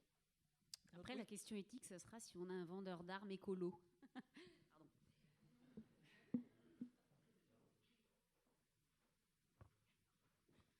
Bonjour, moi c'est Soyane Fouaïda, étudiante à Subiotech aussi. Ma question elle est un peu dans la continuité de celle de Céline. Parce que comme vous l'avez dit, les progrès, il y a plusieurs facettes, plusieurs aspects, plusieurs critères. Et je me demandais si de nos jours et dans les sociétés dans lesquelles on vit, est-ce qu'on valorise certains de ces aspects, ces critères quand on produit quelque chose? Est-ce qu'on va plutôt valoriser certains de ces aspects? Vous pouvez en définir un auquel vous pensez par exemple les bénéfices sociaux ou alors plutôt de la rentabilité budgétaire ou industrielle? C'est-à-dire que si vous êtes sur TF1, c'est sûr qu'il va y avoir une certaine manière de calculer si le produit télévisuel va durer ou pas. Il y a certains critères qui vont être mis en avant et il y a un public pour ces programmes. Donc, bien évidemment, ça dépend du registre dans lequel vous êtes en train de vous inscrire. Si vous êtes un entrepreneur de l'économie sociale et solidaire, vous ne regardez pas et vous n'évaluez pas votre activité avec la même grille, avec la même sensibilité que si vous êtes un producteur d'émissions télévisuelles de 20h30 sur TF1. Ça, assez naturellement. Maintenant, si vous voulez me faire dire ou nous faire dire, ou si vous interrogez la question de est-ce qu'au fond on n'est pas dans une société qui systématiquement met davantage en avant la rentabilité, met davantage en avant un certain modèle d'efficacité, etc., versus un progrès social, humain, etc. Moi je trouve que c'est beaucoup plus compliqué que cela. Alors il faudrait, à mon avis, un débat entier. Je n'ai pas du tout l'impression de vivre dans une société qui passe sa vie à vouloir être rentable et davantage rentable. Je vais vous donner un exemple très simple. L'hôpital Necker à Paris a un pool maintenant pour gérer les intérimaires, les CDD et les temps partiels. Tellement la question de la durée soignante, de la difficulté au travail dans cet hôpital est difficile, tellement ils n'ont pas su résoudre la question du management dans cet hôpital. Ils ont maintenant carrément un pool pour gérer les intérimaires, les temps partiels, etc. Ça veut dire quoi ? Ça leur coûte un argent infini. Eh bien, ils le dépensent parce que dans cet hôpital, qui est pourtant un hôpital d'exception, on le sait, au centre de Paris, absolument exceptionnel sur certaines de ses recherches et certaines de ses avancées cliniques, cet hôpital n'a pas résolu la question de la qualité de vie au travail et de la coopération entre les médicaux, les paramédicaux, etc., etc. Et donc, elle se retrouve à préférer une dépense économique à une créativité managériale qui serait, il faut dire, très complexe. Je pense que vous posez une très bonne question dans laquelle je vais donner une illustration. Dans le domaine du médicament, vous savez que la particularité du médicament, c'est que c'est un des rares biens, entre guillemets, de production qui est pris en charge par la collectivité. Par conséquent, les prix de nos médicaments sont, pour ceux qui sont remboursables, bien évidemment, sont administrés. Ils sont fixés par l'État. Or, vous le savez aussi, dans les économies qu'on essaye de produire actuellement pour le pays, eh bien, une bonne partie des économies qui sont faites par le ministère de la Santé portent sur le médicament, tout simplement parce qu'elles ont des rendements très rapides. Pourquoi je vous raconte ça ? Parce que ça pose un problème par rapport à la question que vous soulevez. Une bonne partie de ces médicaments sont produits en France, notamment des médicaments qui ne sont pas si chers que ça. Mais à force de baisser les prix de ces médicaments, par la régulation administrative qu'on leur impose, vous arrivez à un seuil en dessous duquel vous ne pouvez plus produire ces médicaments dans un pays qui respecte un certain nombre de normes. Et on en vient à votre question qui est fondamentale, valorisation des autres éléments du progrès. Normes sociétales, c'est-à-dire payer des gens à un salaire décent en leur payant les charges sociales, etc. On n'est pas en Chine ni en Inde. Deuxièmement, respecter les normes écologiques, c'est-à-dire vous ne remettez pas des déchets dans l'eau, vous ne polluez pas, vous ne faites pas n'importe quoi avec les substances chimiques que vous produisez, alors que ce n'est pas forcément le cas dans d'autres pays. Bref, quand vous respectez des normes, qui sont des normes, exactement ce que Nicolas évoquait, des normes circulaires, c'était des normes de valorisation d'une économie circulaire, eh bien ça a un coût. Et il faut aussi faire comprendre à l'État que la valorisation de l'innovation, au sens monétaire du terme, c'est accepter de payer le coût de ça. Et si on veut faire produire en France, et c'est un grand débat qu'on a dans ce pays, qui est valable dans d'autres domaines que le médicament, si on veut faire produire en France des choses au prix de la Chine en respectant les normes sociétales et écologiques de la France, ça ne fonctionne pas. Voilà. Et ça, tout le monde le sait, beaucoup l'oublient. Merci. Alors, est-ce qu'il y a d'autres questions ? Oui, madame. Alors, on va faire mademoiselle. Attendez. Mademoiselle d'abord et ensuite madame. Pardon. Bonjour, je m'appelle Maëlie Daville, je suis également étudiante à Subiotech. Monsieur Erard, vous avez abordé la notion d'éthique notamment. Et je voulais savoir si, selon vous, les études sur les cellules souches embryonnaires constituent-elles le début d'un progrès et si oui, à quelles conditions ? Les études sur les cellules souches embryonnaires constituent-elles le début d'un progrès et si oui, à quelles conditions ? La recherche sur les cellules embryonnaires, on le sait, est le seul moyen de produire à partir d'un substrat unique des cellules qui seront, elles, différenciées, c'est-à-dire des cellules capables de devenir des cellules cardiaques, des cellules neurologiques, des cellules pulmonaires, des cellules pancréatiques. C'est la seule façon de les fabriquer. C'est de partir de leur stade où elles n'ont pas choisi leur devenir. C'est la définition d'une cellule embryonnaire. Cette cellule, elle est tellement simple qu'elle n'a pas encore été programmée. Et donc, si on cultive ces cellules et qu'on induit la programmation mécaniquement, eh bien, on saura fabriquer des cellules cardiaques, des cellules neurologiques pour remplacer des cellules cardiaques mortes, des cellules neurologiques mortes et traiter des maladies neurodégénératives, des infarctus du myocarde, etc. Ça, c'est l'objectif dans le terme du progrès. Est-ce qu'il faut laisser faire ça sans borner ? Bien sûr que non. Et c'est le principe de la loi bioéthique et c'est le principe de l'éthique. C'est-à-dire, attention, si on touche à ça, c'est à quelles conditions et pour faire quoi ? Est-ce qu'on est bien sûr, par exemple, qu'on ne va pas induire un business de l'embryon ? Je dis le mot clairement, ce qui serait absolument inacceptable. Est-ce qu'on ne va pas rendre monétaire, finalement, la valeur même de ce substrat, alors que c'est du vivant ? Tout ça doit être borné et parfaitement borné par la loi. Et par ailleurs, ceux qui conduiront la recherche doivent être guidés par leur éthique personnelle. Mais encore une fois, on voit bien là à nouveau revenir cette idée de principe de précaution. C'est tout à fait légitime d'être prudent sur l'applicatif. Mais prudent ne veut pas dire empêcher. Prudent veut dire borner l'intention, le déterminisme du progrès dans un objectif et avec des substrats qui sont connus. Et c'est le principe de la loi bioéthique que je considère comme indispensable au progrès, nécessaire aussi par la recherche sur les cellules embryonnaires. Merci. Madame. Oui, bonjour, je m'appelle Virginie Gatineau, je ne suis pas étudiante à Subiotech. Ma question s'adressera peut-être plus à Monsieur Patrick Erard. Vous avez parlé donc d'audace et de courage.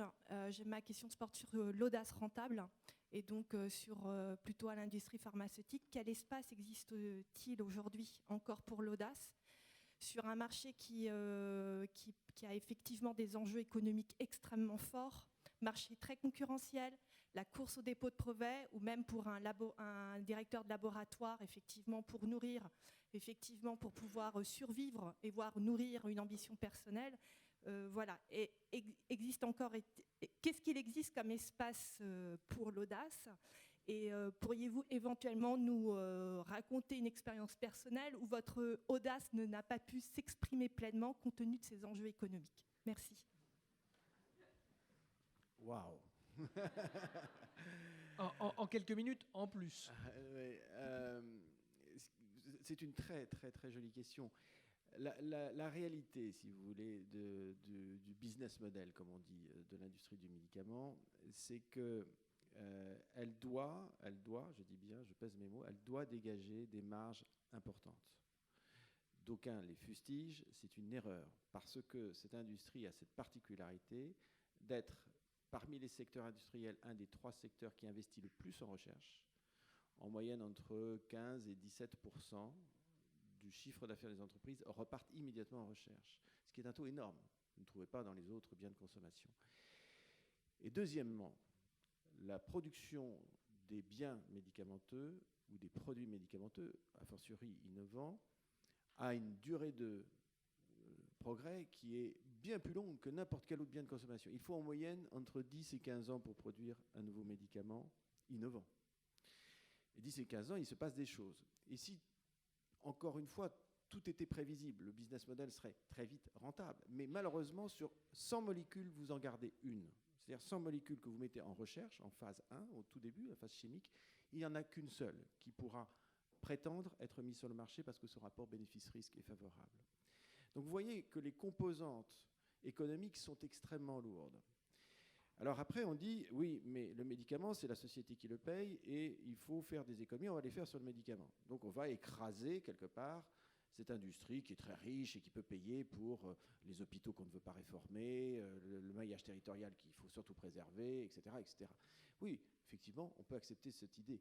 Sauf qu'il arrive exactement ce que vous dites. C'est-à-dire qu'à un moment, quand vous poussez le curseur très en bas, vous provoquez finalement une réaction économique tout à fait simple, c'est que les industriels vont aller investir dans les pays qui ouvrent une possibilité, cette possibilité que vous évoquez, une possibilité d'investissement bien plus productive, bien plus efficiente. Et c'est comme ça qu'on désindustrialise la France, c'est comme ça que l'on fait perdre à la France sa compétitivité, et c'est ce que nous ne cessons de dire à ce gouvernement, comme au précédent d'ailleurs.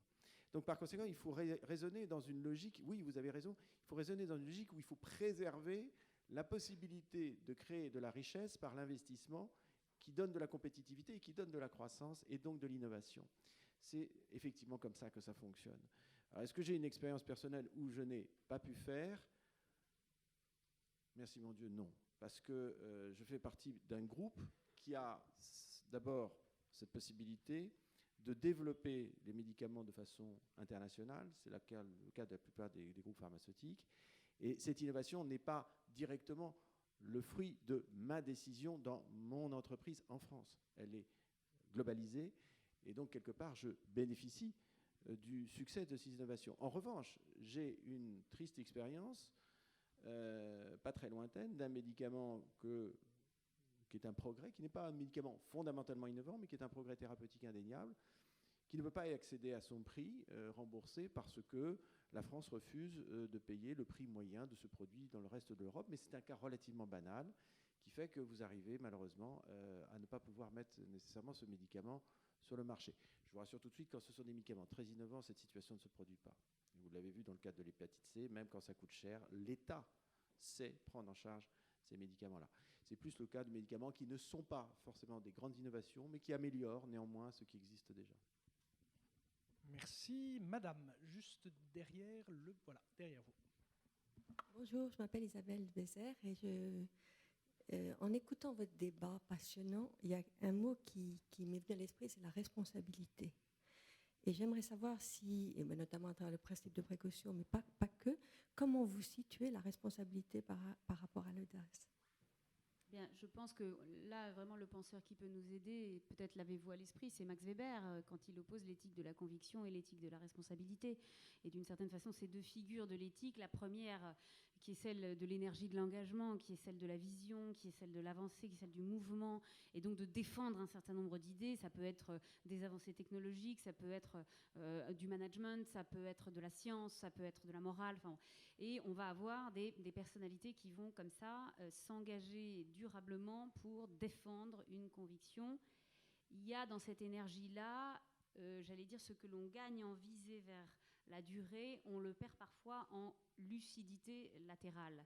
Et c'est là où Max Weber va nous dire il y a une autre éthique, et cette éthique est l'éthique de la responsabilité, c'est-à-dire qu'il se passe parfois, quand on s'engage dans l'action militante, le paradoxe des conséquences, ce que Max Weber appelle le paradoxe des conséquences. C'est-à-dire, finalement, par exemple, l'un des exemples très classiques, très facile à comprendre, progrès technologique considérable qu'est la voiture, la démocratisation de la possibilité d'utiliser des voitures, désertification d'un certain nombre de zones rurales. On ne l'avait pas du tout vu venir. Et c'est ce que Max Weber appelle le paradoxe des conséquences. Et du coup, la question, elle est, quelle est notre capacité, en effet, à balancer, à faire discuter ensemble l'éthique de la conviction et l'éthique de la responsabilité.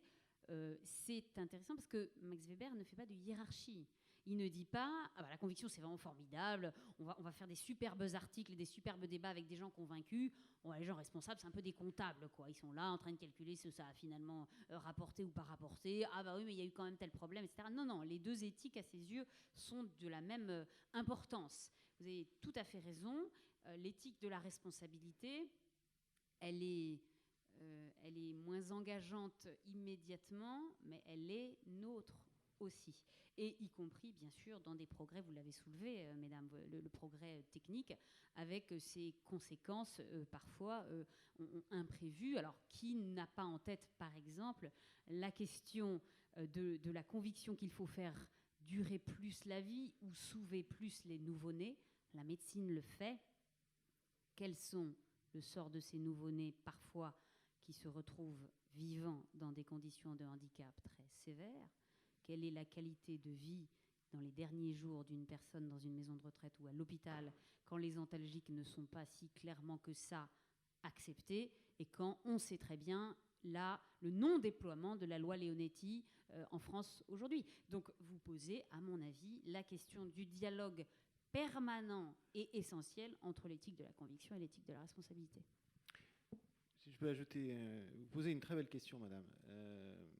Et je voudrais rebondir dessus parce que, effectivement, une des conséquences du progrès, c'est la complexification de la chaîne de responsabilité. Puisque, par définition, tout est plus compliqué par le progrès. Eh bien, la notion d'identification de l'élément responsable ou l'élément causal devient plus complexe. Je vais vous prendre un très bel exemple qui est amusant parce qu'il a été complètement, évidemment, simplifié, ultra simplifié par les médias. C'est le terrible accident du Rio-Paris de cet Airbus A340. Qu'est-ce qu'ont dit les médias? D'abord, on vit dans une société, vous êtes bien d'accord avec moi, où il faut trouver tout de suite un coupable. Il n'y a pas de responsabilité collective dans notre société. Il n'y en a plus. Il y a un coupable. Et on a dit, ça y est, coupable, on l'a trouvé, sonde Pitot. Eh bien, savez-vous que cet avion, s'il n'avait eu qu'une sonde Pitot tombée, en panne, ne serait jamais tombé. Jamais. Jamais. En fait, le Rio-Paris tombe parce qu'il y a une succession d'événements qui viennent faire en sorte que l'accident se produit. Certes, il y a au départ une sonde Pitot qui ne donne pas la bonne vitesse, Il y a ensuite des pilotes qui lisent une vitesse erronée sur un autre indicateur.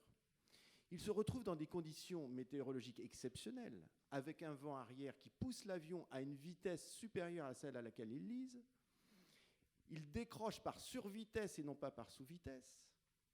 Ils font par conséquent la manœuvre inverse de celle qu'il faut faire pour rattraper l'avion, et l'avion tombe. Vous imaginez la succession de choses qu'il faut pour faire que cet avion tombe.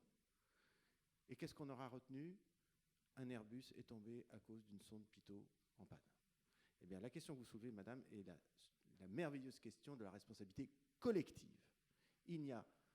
On vit dans une société où on cherche une culpabilité individuelle et une responsabilité individuelle, alors que la plupart des événements consécutifs à la complexification du progrès sont par nature collectifs. Il se pose la question du temps, parce que la désignation de la responsabilité, c'est effectivement, si on veut avoir une réponse immédiate, on désignera celle qui apparaît comme étant la plus apparente, la plus visible, mais quelquefois, effectivement, dans le cas du progrès technologique, il peut y avoir des temps de décalage. Prenez l'exemple de l'amiante. L'amiante rend un service techniquement, de manière certaine, de manière vraiment technique et donc agnostique. La seule chose, c'est que ce sont les usages qui en ont été faits, les contacts qui ont été établis qui font qu'il y a des conséquences. Par contre, il est évident qu'entre celui ou celle qui a inventé ou fait venir l'amiante, celui qui l'a installé et celui qui est responsable, il se passe des décennies puisqu'on a un apprentissage qui est en décalé des conséquences a priori positives d'un outil et d'un progrès technique, mais qui par contre voit des conséquences sur la durée par un mal latent et, j'allais dire, intrusif, mais de manière sur la durée. Monsieur.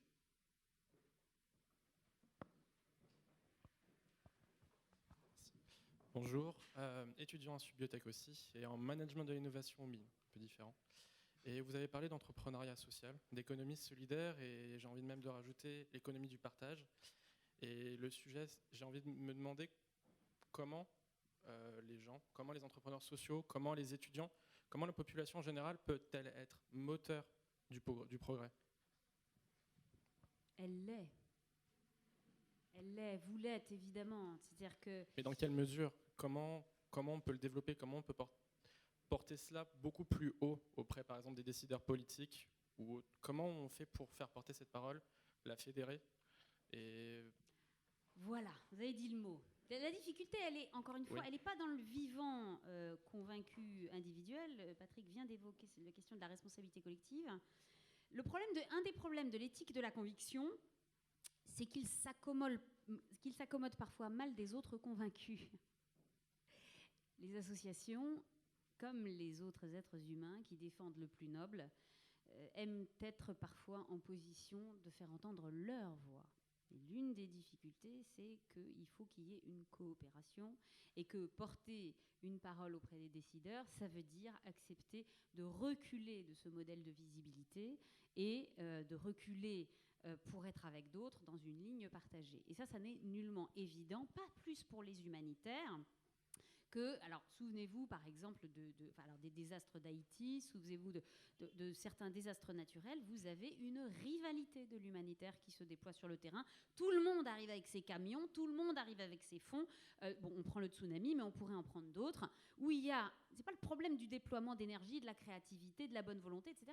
C'est le problème de la coordination de ces voix qui, aucune n'a envie, au fond, de disparaître au profit des autres. Et y compris dans la recherche du meilleur et dans l'économie sociale et solidaire comme ailleurs, eh bien, il y a à la fois le goût de l'engagement, l'attachement à cette action proche du terrain, proche des territoires, avec plein de partenaires. Mais quand on arrive à un certain degré de maturation de l'action, eh bien, on hésite parfois. On voudrait défendre ses propres positions plutôt que défendre des positions qui pourraient être un peu moins les siennes, mais un peu plus partageables. Quand vous êtes une grande organisation comme l'Armée du Salut, comme ATD Quart Monde, vous avez des très grandes voix, mais je pourrais citer la Croix-Rouge française, j'y ai travaillé, vous avez des très grandes voix, très engagées, et ces très grandes voix, je dirais, parfois, elles veulent faire accepter leur mode opératoire. ATD Quart Monde, qui construit, comme vous le savez, dans des universités de tous les savoirs, sa parole et son militantisme avec la parole des plus modestes. C'est-à-dire qu'il y a des universités qui co-construisent le lobbying et le militantisme d'ATD avec des personnes en situation. eh bien, va trouver pas si simple que ça de parler de concert avec la Croix-Rouge française, qui a un modèle d'action beaucoup plus construit traditionnellement sur des notables et sur une action, entre guillemets, traditionnellement, c'est moins le cas maintenant, descendante. Pourtant, à un moment donné du temps, les deux vont être en train de s'occuper et de se préoccuper de personnes qui sont, par exemple, sans domicile fixe. Alors, l'économie sociale et solidaire, c'est une tentative de réinventer ce modèle-là. La question, c'est comment les acteurs tempèrent leurs convictions par le fait de devoir être avec d'autres, parce que quand on y va cacophonique, eh bien, évidemment, les décideurs ont tout le loisir de ne pas nous entendre. Alors, on va faire madame, et après mademoiselle. Pardon, oui. Bonjour, je travaille dans le domaine des systèmes d'information. Je ne sais pas si ma question est pertinente, mais j'ai vraiment envie de vous la poser. L'humain est tout naturellement au cœur de ce débat. L'intuition, conscience, éthique, responsabilité. Comment tous ces concepts, qui sont concepts humains, vont être réinterrogés à l'aune de l'émergence, voire forte croissance de l'intelligence artificielle.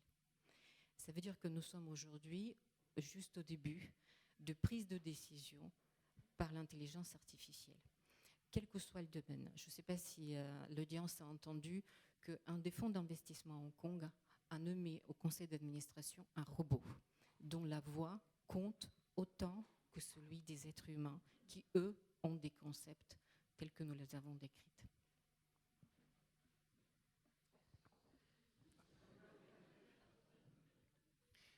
Vous avez raison, vous avez gagné 2 points.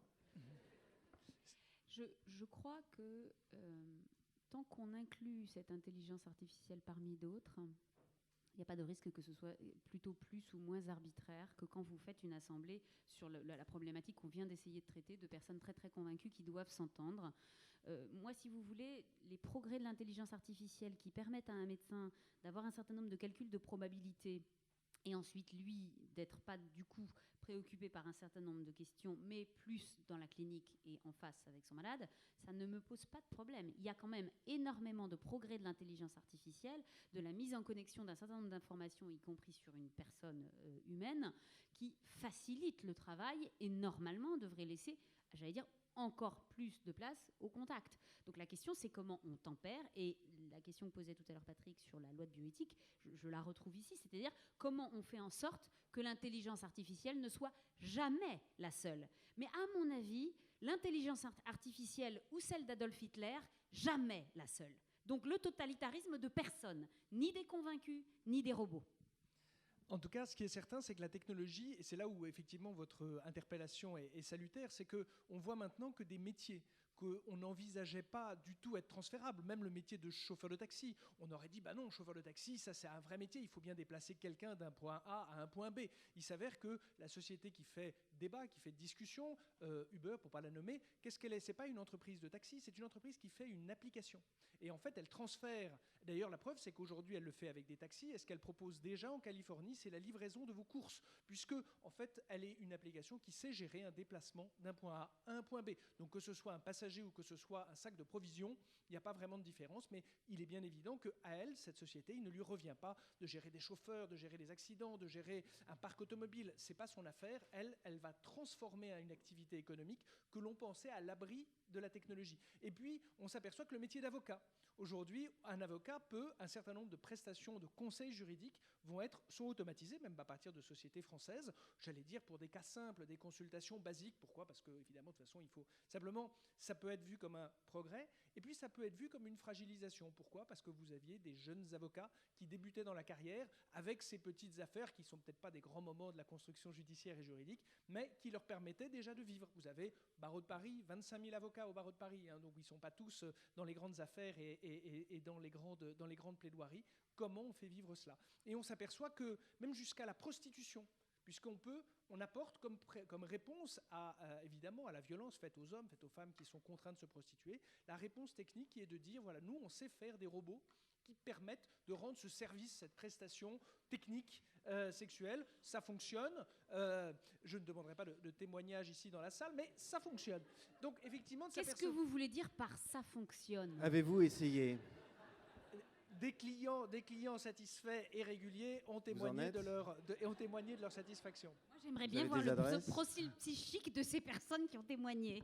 L'idée, en tout cas, c'est que beaucoup de métiers peuvent être remplacés. Et vous avez raison, c'est la question de comment on fait démarrer des gens qui ne peuvent pas tous être à la tête de grandes entreprises. Tous ne sont pas des créatifs.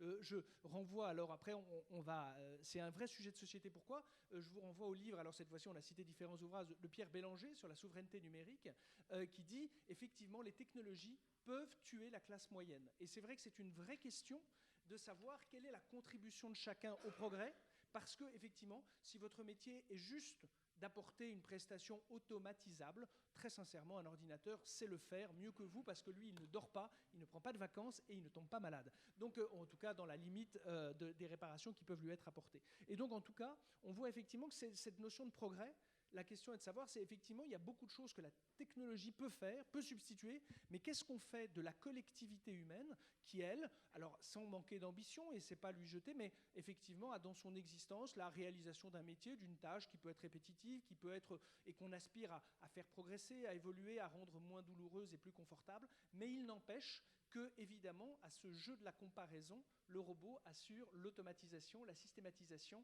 et le bon caractère. Et donc c'est vrai que c'est une vraie question de société. Si la technologie le permet, est-ce que la duplication est néanmoins souhaitable ? C'est un vrai sujet de réflexion de société, et on revient à la question de monsieur, c'est un vrai sujet de réflexion politique, au sens vraiment étymologique du terme, d'une vie collective, de dire, certes la technologie le permet, mais faut-il le faire ? Chacun détient, et dans notre ambivalence, pour ne pas dire dans notre schizophrénie, qui est effectivement que nous apprécions de pouvoir commander un ouvrage à 2h du matin, parce que c'est une volonté de pouvoir lire les livres d'Alice Casagrande rapidement, donc on va sur un site de e-commerce acheter son dernier ouvrage, mais il n'empêche qu'effectivement, la logique de la destruction, de la réaffectation de la valeur, qu'elle soit d'ailleurs fiscale, sociale ou environnementale, parce que si on prend des moyens pour amener le livre en question à destination, c'est effectivement pas neutre. Et c'est là où on vote avec nos mains, avec nos souris, avec nos pieds, quand on va dans certains commerces et pas dans d'autres. Et c'est là où le politique peut répondre à ces sujets-là, mais ça suppose qu'il y ait une prise en main de ces thématiques. Monsieur, il y avait monsieur là. Et après, pardon, mademoiselle, je ne vous ai pas oublié, vous serez juste après. Oui, bonjour, Emmanuel Lefrance. Ça va reprendre un petit peu ce dont vous parliez. On a parlé beaucoup de responsabilité collective dernièrement. On a parlé aussi de progrès comme étant une acceptation dans le long terme du plus grand nombre de la société, de coopération. Donc tout ça, c'est des notions qui font référence à une action de la société par rapport à la notion de progrès.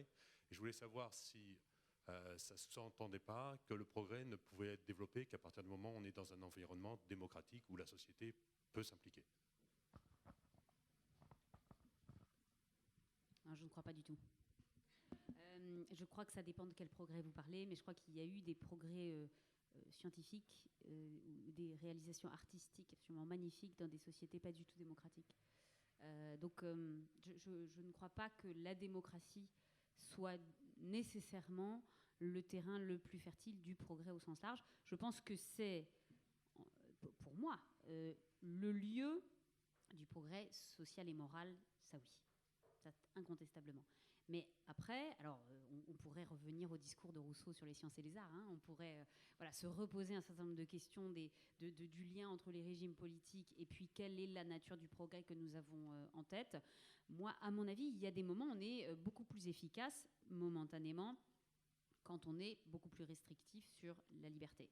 Hein, et parce qu'on est dans des zones beaucoup plus bornées. Mais la question, c'est pour combien de temps ? De conviction, de cœur, je pense que ça ne peut pas durer. Je constate malheureusement dans l'histoire mondiale que je suis souvent démentie. Donc je ne dirais pas non que la démocratie est la condition du progrès. Je dirais en tout cas qu'elle me semble incontestablement et indissolublement liée au progrès le plus durable et surtout au progrès qui n'est pas que technique et scientifique, mais qui est aussi, pour revenir à ce qui nous avait été demandé, social et moral. Il y a peut-être un petit biais aussi, juste très rapidement. C'est que la démocratie est l'apanage des pays relativement riches. Vous savez très bien comme moi que les pays qui sont enclins à des guerres tribales, à des divisions, le tout dans une certaine pauvreté, sont par définition la proie des dictatures.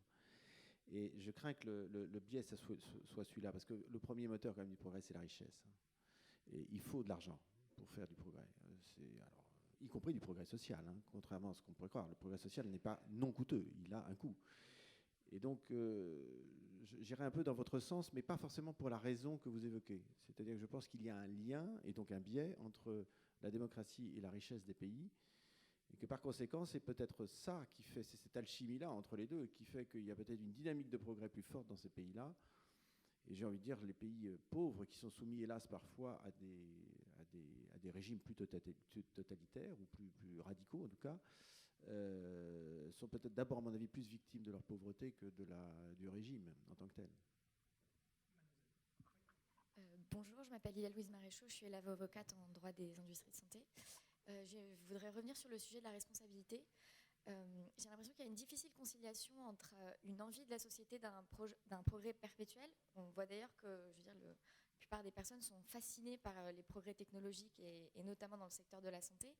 Et les usagers de santé veulent ce qu'il y a de mieux pour leur guérison et veulent guérir de tout. D'ailleurs, ils ne supportent pas l'échec de la thérapeutique.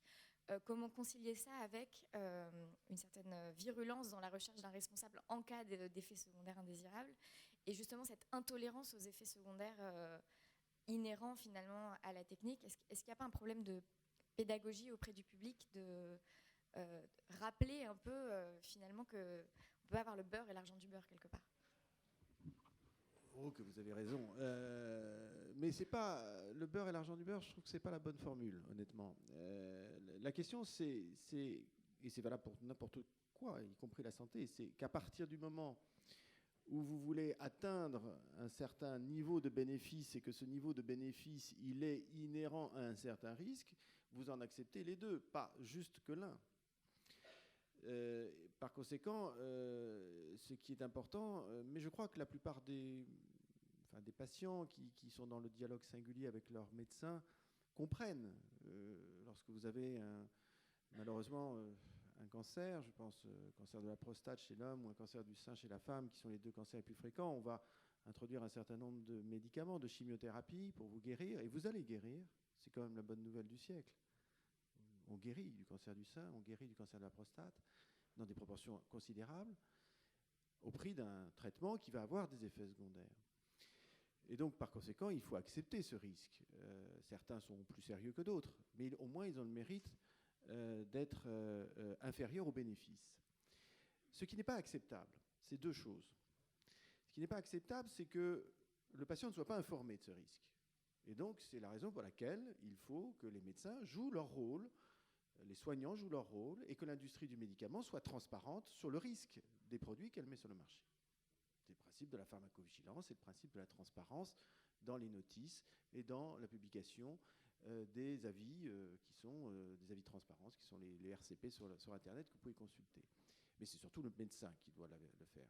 Et puis, la deuxième chose, ce qui n'est pas acceptable, c'est que finalement, on ne soit pas dans une démarche permanente de l'actualisation du risque. C'est, là encore, le principe de la pharmacovigilance. C'est-à-dire vous détectez les risques que vous n'aviez pas détectés en développant le produit. Et lorsque vous en découvrez de nouveaux, eh bien, il faut effectivement faire en sorte qu'il puisse être accessible au public. Ce qui est effectivement curieux, si je puis dire, c'est qu'on puisse dire à un moment, oui, mais s'il y a trop d'effets secondaires et qu'on les a pas, qui étaient pourtant connus, et qui sont survenus suite à une mauvaise utilisation du produit, eh bien, donc, c'est l'industriel qui en est responsable. Oui et non. Parce que la question, c'est tant que vous utilisez correctement un produit, vous l'utilisez dans un contexte bien précis et pour ce pourquoi il a été fait. Le danger, donc, il vient à la fois du risque qui est intrinsèque au produit, il vient aussi de son utilisation. Et c'est vrai pour tout. Si vous prenez une voiture très moderne, qui a tout ce qu'il faut, l'airbag, les freins ABS, tout machin, mais que vous roulez à 250 à l'heure, c'est pas fait pour rouler à 250 à l'heure, et que vous plantez, je suis désolé, vous pouvez toujours vous retourner contre Porsche si c'est une Porsche, vous direz, oh oui monsieur, ouais, ok, mais enfin vous avez roulé à 250 à l'heure alors que la limitation de vitesse c'est 130. Donc la notion de responsabilité, elle est aussi dans ce que je décide de faire pour moi-même, donc la consommation du produit et la façon dont je vais le consommer. Et c'est là toute la difficulté de la responsabilité, notamment dans le domaine du médicament. C'est que le système est fait d'abord pour se retourner, c'est assez normal, d'abord contre l'industriel si éventuellement il est mis en cause, et il l'est parfois.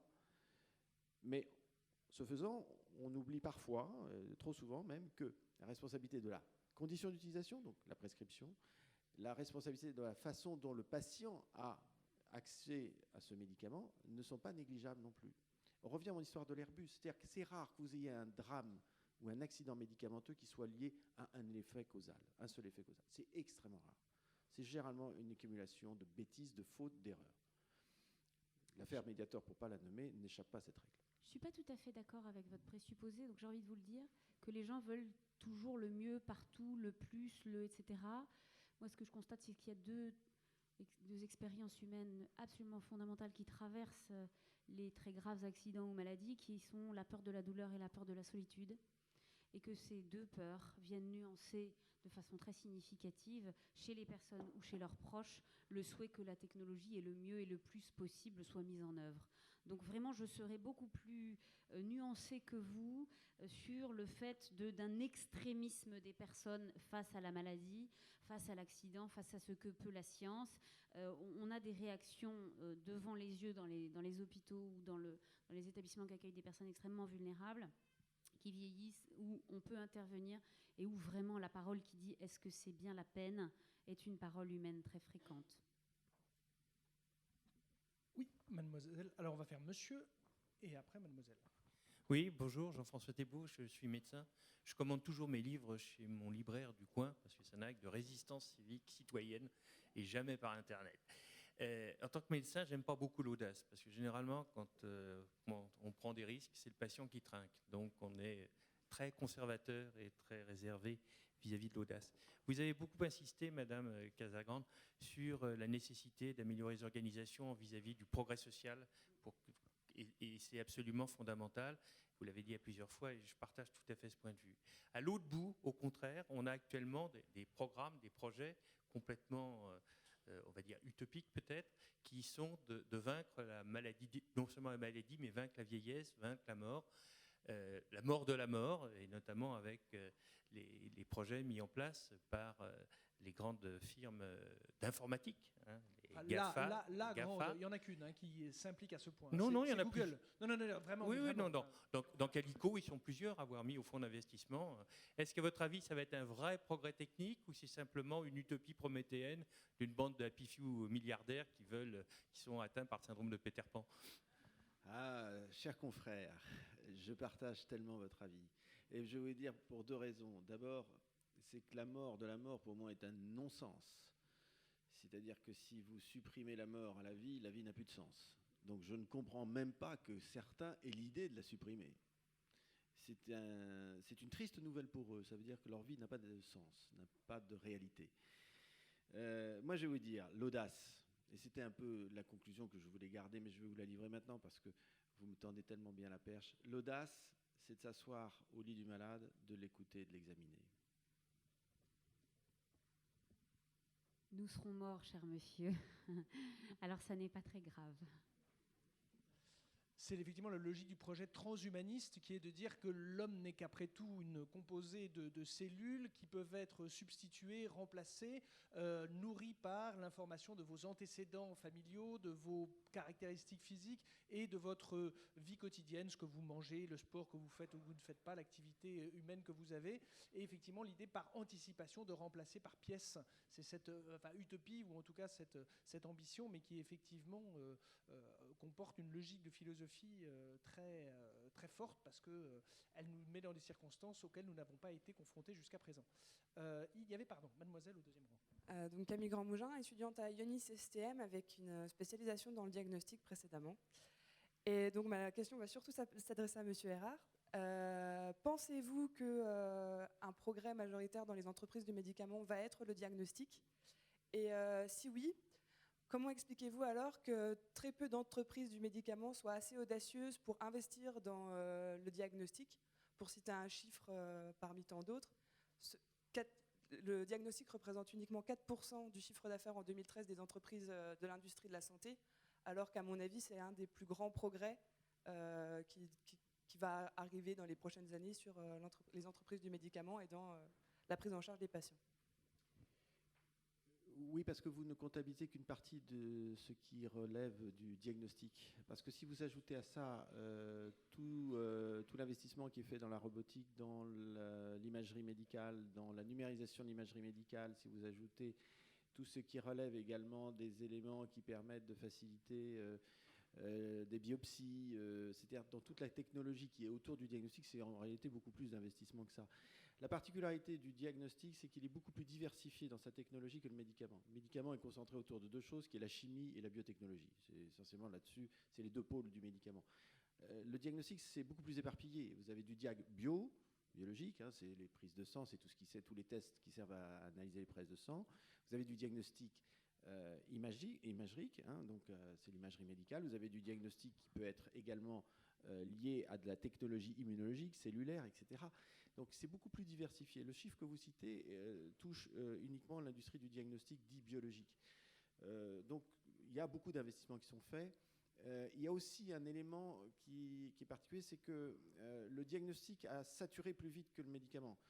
Il y a la marge thérapeutique, enfin la marge de progrès thérapeutique qui reste dans le médicament est beaucoup plus importante que la marge du diagnostic. On a fait énormément de progrès en diag. Hein. Aujourd'hui, vous avez vu que encore tout récemment, on a trouvé un marqueur qui permet d'avoir théoriquement un diagnostic précoce du cancer du poumon. Donc, il y a de temps en temps des innovations, mais c'est beaucoup plus, on a saturé beaucoup plus vite dans le diag qu'on l'a saturé dans le médicament. Donc, je pense que c'est aussi ça qui explique peut-être une différence. Me permettre, pardon. En fait, ma réflexion se portait surtout sur les diagnostics compagnons dont on entend beaucoup parler à l'heure actuelle. Et je voulais partager avec vous ma réflexion selon laquelle je ne comprends pas encore qu'à l'heure actuelle, que ce soit les entreprises pharmaceutiques ou d'autres types d'entreprises ou même les politiques, on sait aujourd'hui qu'en Europe, il n'y a encore pas de réglementation sur ce type de diagnostic. Comment on peut expliquer le fait que très peu d'entreprises pharmaceutiques s'engagent dans cette voie-là pour justement permettre d'innover d'autant plus Non, c'est pas... Pardon, je vais vous corriger un tout petit peu, mais c'est pas tout à fait exact. D'abord, pour ceux qui ne savent pas, ce que Madame appelle le diagnostic compagnon, c'est lorsque vous développez un médicament, c'est la possibilité d'avoir à côté un élément qui permet de savoir si vous êtes éligible et si vous allez répondre à ce traitement. C'est-à-dire qu'au lieu de vous le donner à l'aveugle et puis de voir ensuite si ça marche, on saura par un élément diagnostique propre à ce médicament si vous allez répondre à ce traitement. C'est notamment très vrai en cancérologie. Non, ce qui fait que ça n'est pas encore très développé, c'est parce que les médicaments qui sont fixés à un biomarqueur compagnon qui permet de savoir s'il va marcher ou pas sont encore en début de cycle de développement, parce que c'est essentiellement les médicaments dits biotechnologiques. Et donc, vous avez une proportionnalité qui est tout à fait compréhensible entre l'émergence de cette innovation biotechnologique et l'arrivée des biomarqueurs qui vont avec.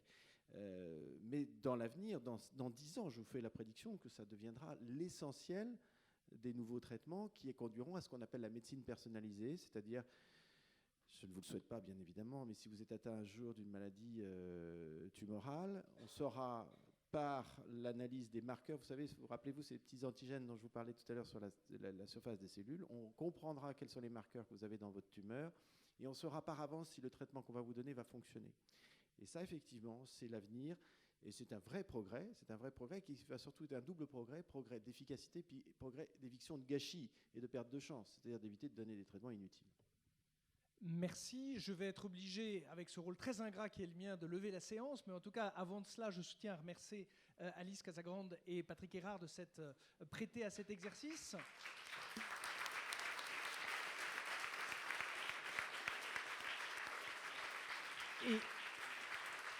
Et je vous remercie de votre assiduité, de votre intérêt et également, surtout, de vos questions. Merci et très bonne continuation à la Cité.